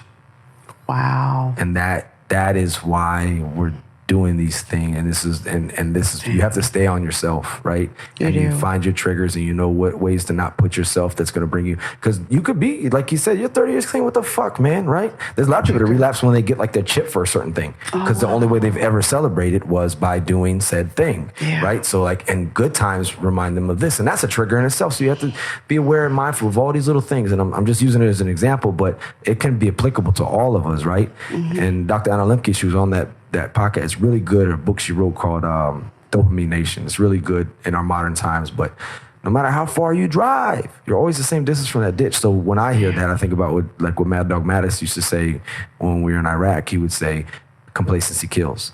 Don't get complacent. You are what you do today, right? So even in your mistakes, you are what you do today. Not what you did yesterday. So you might have some glory from yesterday, but you're going to fuck around and be Uncle Rico and Napoleon Dynamite talking about how far you can still throw the ball, and it's like all these years later and you live in your grandma's house, right? Yeah. Hey, you are what you do today. Stay focused every single day. And these things, these cornerstone habits or these cornerstone practices and things, like you might miss them. You might miss the mark some days. Oh yeah, you're going to. They're not even like you're going to miss the mark some days. You're going to have, like today, I feel I'm in a good place. Probably in a couple of days when it's her, you know, I don't know what you call those death anniversaries or what, you know, maybe might have a moment and maybe not. Maybe I'll just have a real shitty day and it's just going to be one of them days. But the next, reset it. I don't know. Yeah. Monica said it's just one of them days. Yeah, I mean, hey, it could be. You never know. Yeah. And then it could be you don't know. You don't know. You're going to have setbacks. You're going to miss your mark sometimes. And that's okay. Sometimes I kind of heard this analogy that like when you, like I always used to feel like, and still do sometimes, is like, okay, I got this whole house to clean, or I got this huge pile of laundry. And it's like, if I can't get it all done, I'm just not, I don't ever feel like, it's too much. I don't know where to start. And I have to, this is a constant for me. I have to tell myself, start where you are. I have this little drawing somewhere. Start where you are. Yep. Just, you know what, if it's a half a load of laundry, start where you are. I always relate. What's that next step? You talk a lot about laundry, though. I do. It's because I'm looking around. I'm like, I see dots here. I got company. Because those are the things that like were important to me at one point in my life. But they can't be the most important things. Can't. But they can't keep you going, though, because it's like that Admiral McCraven, the make your bed thing. I know you probably heard that. Make your bed. Make your fucking bed, right? If you do that, you feel good about your day. And there were days that's all I did was make my bed. And I mean, then like, you know, like tried to do other, but I mean, that's what I felt like the big right. What's your priorities? What's important to you? Maybe it's just that one exercise session you did today, or it's that journal entry. Yeah, I ain't got down to the exercising thing yet, but we're gonna get there. I'm just kidding. We're all a work in progress. We are, right? And that's what I'm trying to say. It may sound like we got it all together, but you're gonna miss your mark, and you have no idea. And I'm thankful because a lot of times I talk on here about my mistakes and my mistakes I've made, but I don't reference a lot of like childhood stuff and all that kind of stuff because I never want to come off. But I appreciate you validating that. Like, just the fact that like we come from humble beginnings, that everything wasn't just handed. Everybody has their own yesterday, so I'm not taking away from anybody else's. Yeah. But what you see is not always. You don't know what somebody's yesterday was. So don't be so quick to judge or think like, oh, they got all their shit together. Like, you don't know me 20 years ago. And you don't know me 30 years ago. Yeah. And you don't know me 33 years ago. And so on and so forth. And who I come from and what I come from. And you know what? I don't hate on them. And I don't judge any of them who have hurt me because I realize now and looking at everything with a compassionate and empathetic heart that they were hurt too. Hurt people hurt you. Hurt people, They man. do. And if we don't like something, we have to do what Dr. Maya Angelou said, which is change it. Yeah. If you don't like something, change it. And why don't you be the one in your family that breaks the cycle? I hope that we're doing that with our kids. I hope we are, and I hope we're showing them that it's okay not to be okay. But I had an episode with Sippy Cup on here, with Lil Man. Episode 7 is me and him talking, and he's even telling me in middle school that kids are like, nah, seeking help, that's some bitch ass shit. So this stigma shit has got to fucking go away. And it's at all levels. It's all around us. It's not just. And you would think we were in a better place in 2023 that there is more emphasis on mental health. Yeah. There really is. And I would think that we were in a better place. You would hope. I would hope, man, because we could prevent a lot of losing people. But last year, active duty, United States Marine Corps, 63 deaths by suicide. That's already this year, and we're in mid-30s, and it's fuck, man. Oh, I'm gonna say that. It ain't no radical terrorist organization. It ain't China. It ain't Russia. It ain't. But it is one of our top 10 just in just the United States. Yeah, we killing. We are literally killing. We're literally our own enemy in this. You know what I mean? And then we reinforce that because our society, we're like what to say and shit in like them forums and like in the PowerPoint. Of course. But then as soon as like the PowerPoint production's over, you're like, yeah, y'all need to go back to work. Stop being a bitch. And there are sometimes we have to push through things. That's how life is. But, you're gonna have to. You can't play that card. But if somebody got a broke leg, you're gonna be like, get help for that. You need to fix that shit, right? It's the same thing. It really is. The only difference is you can't fucking see somebody's broken, whatever that thing may be. And like I said, I'm gonna say it again because I want to reiterate it because a great mentor of mine, Chris Amacio, Sergeant Major, just retired, but he said, if you ain't said it in 60 days, you ain't said it all. So reiterate, right? We are all broken in our own way. That's what General Nellis said, and we all need help at times. And it's critical we understand that and respect that. We never get over it. No. And for good reason sometimes, because, a few years ago I lost Chris, a sibling, and he was killed and died in an accident and left behind 3 kids, and that was my brother, and I don't want to get over it. I don't want to get over him. You know what I'm saying? Like it's a beautiful pain. It is. That Eminem song. Of course, I'm gonna be the stereotype of quoting the Eminem song. But seriously, that song for me like helped me out a whole lot because I realized like there's no process, there's no end state to this. We will never get over it. No. And you know what? When I think about it, I don't want to. Yeah. But I also don't want that to be like, oh, he's the one that lost his brother, and that was the end of him. Exactly. Right? Like, I'm the one her sister died. Her sister was murdered, and her best friend, Nah, you were the person that went through all of that and stood up and still made it through the fire and was able to help other people and show that you can get through. Yes, it happened, and it fucking sucks. Fucking sucks, and it's hard. And it's hard. And you know what? One thing you said to me one time, and at first I gotta say when I read it, I didn't get it, and I was just like, huh. But then something, it popped up, and it really made me think. It was after Missy being, you were in a different country at the time, so you couldn't be right here, which I know you would have, and you were here a lot more than you probably even think you did. You were being there. You were. I told you that lonely drive home. That's the loneliest walk people, and it's not for everybody. Some people just can't stay to the last moment. But to me, I don't know. Maybe it's because it was my baby sister, and I don't know. That's what I wanted. That's where I wanted to be, and it was a sad moment that I would, if we had to say goodbye, then I was going to be there till the very end, and that lonely walk, to leave a hospital thinking, you know, when you first show up there that person's going to come home and you leave and they're not. And it's a lonely walk. And it was in the middle of the night and you called. And it was like, I don't know, ESP or something. And you talked to me the way home. Probably the best thing, because I don't even know if I would have been able to driven home just because your head's just, it's crazy. But you had sent me a message and you just said, it just fucking sucks. Yeah. No, and it was simple, but it was like, and at first I was like, yeah, okay. But then it really was like more about, because sometimes there are no, it just sucks.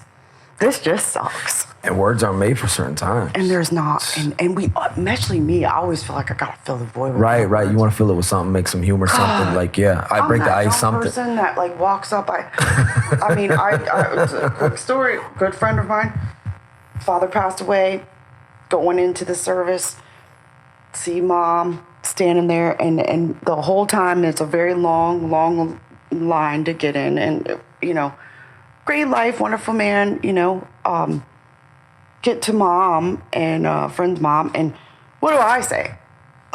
Hey mama, how you doing? I said, how you been?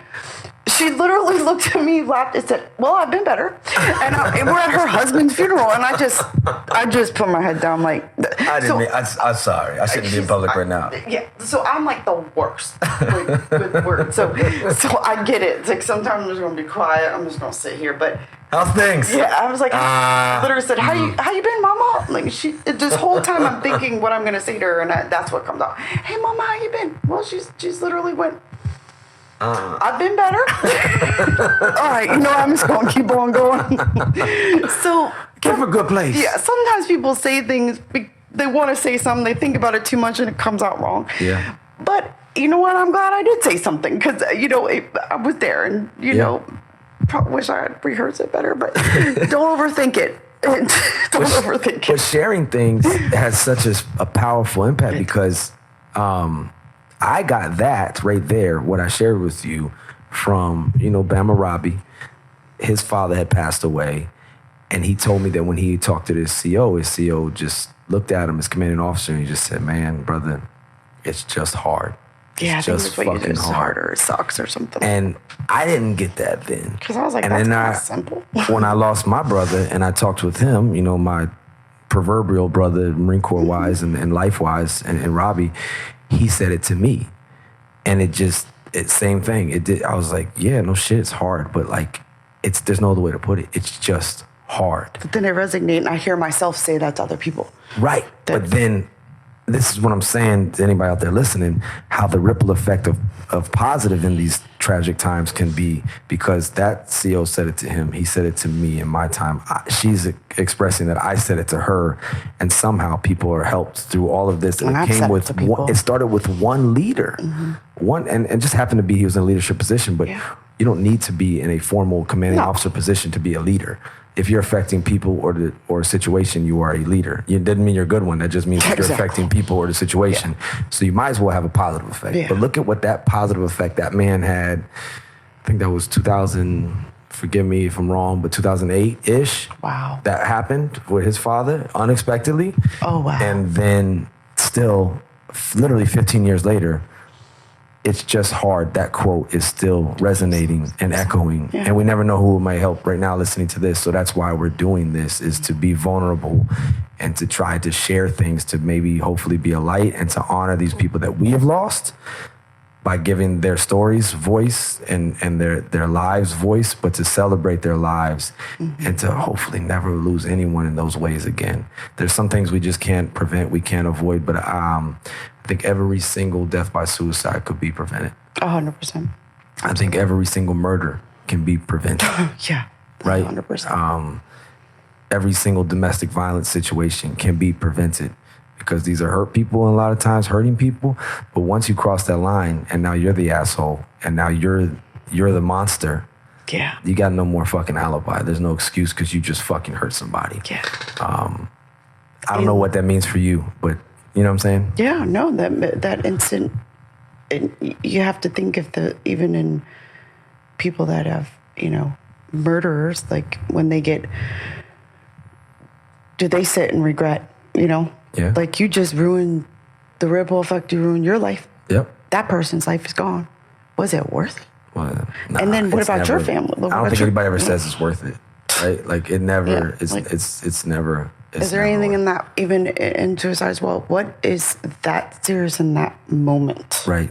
In that heated moment of passion?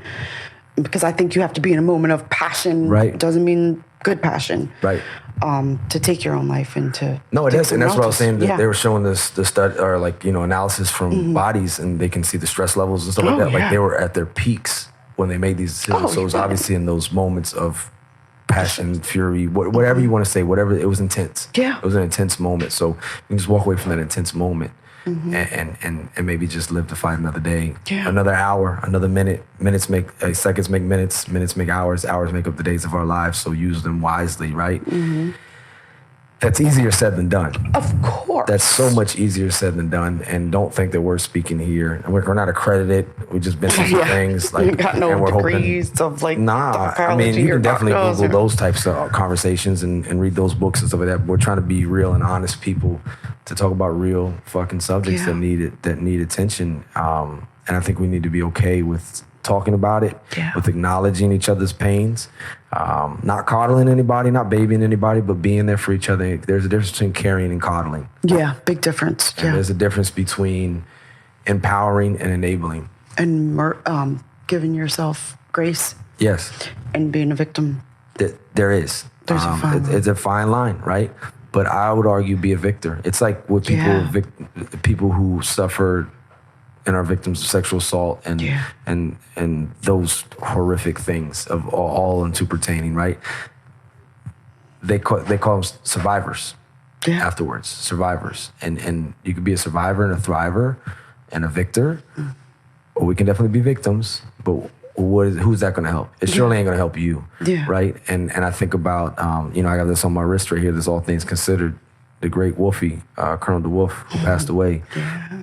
But I think of Miyamoto Musashi's quote that, just happened to come from Japan. So, ancient warrior. But he said, to hold it all together when everyone would understand if you fell apart. Yeah. That's true strength. Why not do that? Yeah. Why not have that positive effect on others? Yeah. And show your resilience. Because resilience doesn't mean you're not going to go through things or you're not going to suffer pain and stuff like that. But resilience is being able to withstand it and to endure and to learn how to cope and live through it. And to not be disabled by it and to help each other through it. Pain shared is pain divided. And that's once again me quoting this letter on mental wellness. I don't care what your affiliation is. You can Google it, but that's from General Robert Neller, the 37th Commandant of the Marine Corps, dated 20 May 2019. And that was in 2019. So that's 4 years ago now when we had a spike in death by suicide. And we're still having the same fucking problems still right now, 4 years later, right? And these things can be prevented. Absolutely. I know I get to tangents, and it's like, okay, man, I say it over and over again. But hey, like the mentor of mine, Christopher Mascio, said, if you ain't said it 60 days, you ain't said it at all. Yeah. So we have to reiterate, and then we have to stay focused on it and don't get complacent, because if you don't deal with your shit will deal with you.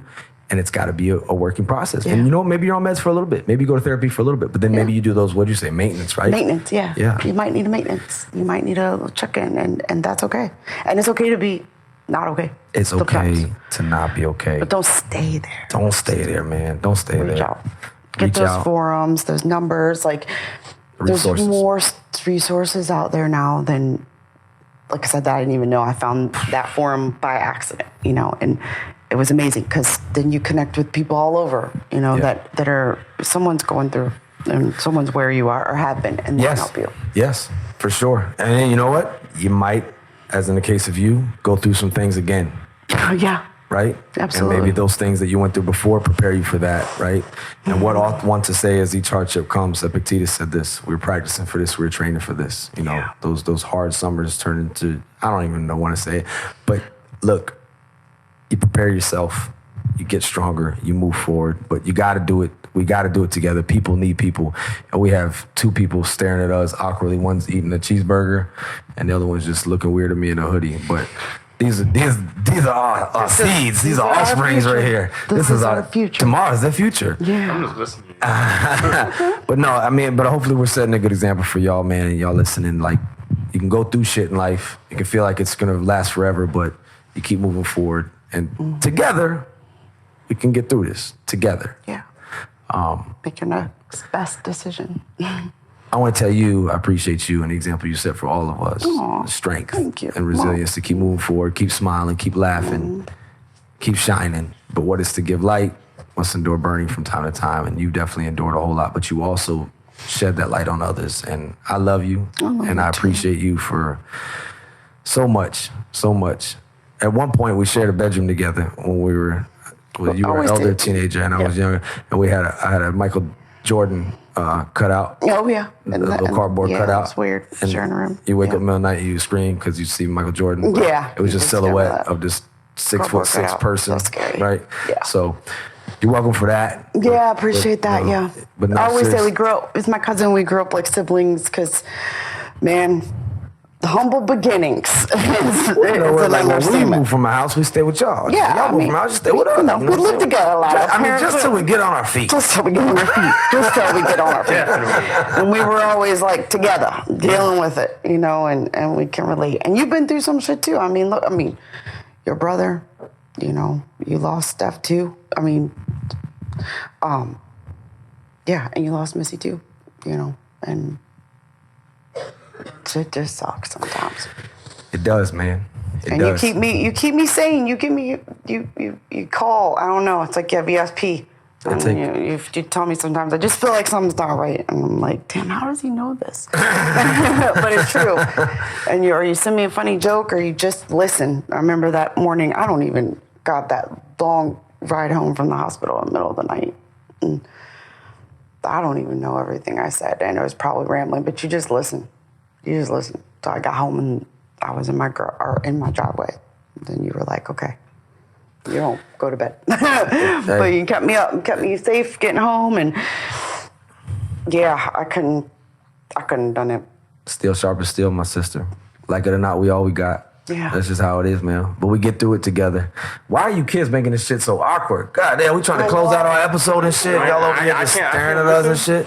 But no, sincerely though. No, you're going to be on But the to next that point, episode. you never know how that text message, or you never know how that phone don't. call, or you never know how that little iced joke. coffee. The Dunkin' iced breakfast. coffee will fix some shit, Yeah, dog. the breakfast. You know what I'm saying? That should be on a prescription You list know? right there. Dunkin' Donuts, iced coffee. I don't get paid for that shit, but I just get him a good. Yeah, no, they That shit is should. good, baby. Yeah. A little cream and sugar in the almond milk, shot espresso. It goes far away. Hey, it you goes never a long know. way. The little things add up. do. The little brick by bricks, they add up in life, in ours, and obviously in others. And I love you, and I appreciate you. And in closing, if there's somebody out there thinking about making a permanent decision, whether it's hurting themselves or someone else, what would you say to them? Well, I probably said a lot of it already. My biggest thing is that you play the record forward. What are you doing? If you take this chance, if you make this move, what's the future look like? Play the record forward. What's that gonna hurt? The people that you think don't love you love you, and they're gonna hurt. And like you said, it could be for generations. Yes.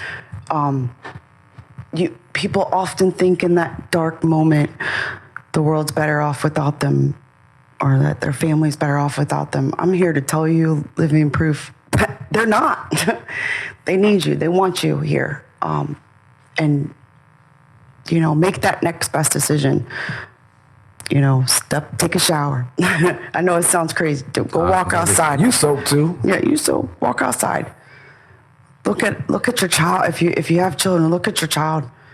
If you can't love yourself in that moment, then love them and do it for them in that moment. Because you got to love yourself. But some days we just don't like ourselves sometimes, and you may not like yourself. For sure. Yeah, That's for sure. and that's okay. Loving and liking is different now. But if you're in that moment and you're in that dark place and it just doesn't seem like there's a way out than what you're thinking about, you're wrong. I'm sorry. Take a minute. Take a step. Because I promise you're going to regret it. Yeah, you will. You will. And we will too. And man, just don't do it. Don't do it. Reach out. Call someone. You don't want to talk to someone that is around you, or you feel like you don't have any friends, or you feel like you don't have a family support. look, there's that number. Mm-hmm. And then 988. There's also forums. Like I said, you can go on and go on different forums. People have been in your shoes. They can help you, get you through it. To walk Ain't you nothing through new it. under the sun. And like all things, this too shall pass. Good or bad, this too shall pass. So if it's a good moment, be grateful for it. Remind yourself of how good it is to be where you are right now. But if it's a bad moment, just remember that this too shall pass. There's only a few things that are permanent. Don't add to that list of what things are permanent on your own. All right, free will is hard to deal with, but make good choices, my friends. All of you out there, I wish you nothing but the best. I wish you nothing but success and love and good things and everything like that, but make good choices. MGC, if it's a dark moment, we just speak to some resources, but MGC, move, express some gratitude and connect, because like it or not, we're all we got. This too shall pass. It takes a village, and I appreciate you. I love you. Love you too. And we do share DNA. We're on 23andMe. We're connected. Yeah, we do. I think we're the only ones in our family that took that test, because nobody else pop up. They do scare. They do scare. They scared that they don't want the DNA being in no system. Yeah. Humble beginnings. Humble beginnings. I told Pop he should do it. He's like, I don't know, no child support coming out. My dad thinks it's a conspiracy. The government going to set him up for some crime. So, you know. There it is. Yeah, There it is. they're Y'all. gonna- Hey, to each their own, man. Hey, Yep. but good or bad, this too shall pass. Lady Di, I love you. Love I you appreciate too. you. Thank you for spending time with me today Of on course. this. Thank you. Anytime. Hey, and if y'all want to hear some more Monchichi Rex, here it goes. Second Winds. No better name for a song on a Resilience podcast. Monchichi Rex, man. Y'all can look him up on SoundCloud, Spotify, Apple, all that stuff. Thank you, Rex. And to all of you out there in the world, make good choices. Be there for each other. Maybe it's just an iced coffee. Maybe it's just a text message. Maybe it's just a hug or just listening. But be there for each other. You're not alone. You matter. I promise you. This too shall pass. Much love. And we are sponsored by nobody. But we are always inspired by that First Amendment. If you don't like something, change it. If you can't change it, shut the fuck up. No, I mean, change your attitude. This too shall pass. Much love to y'all. Make good choices.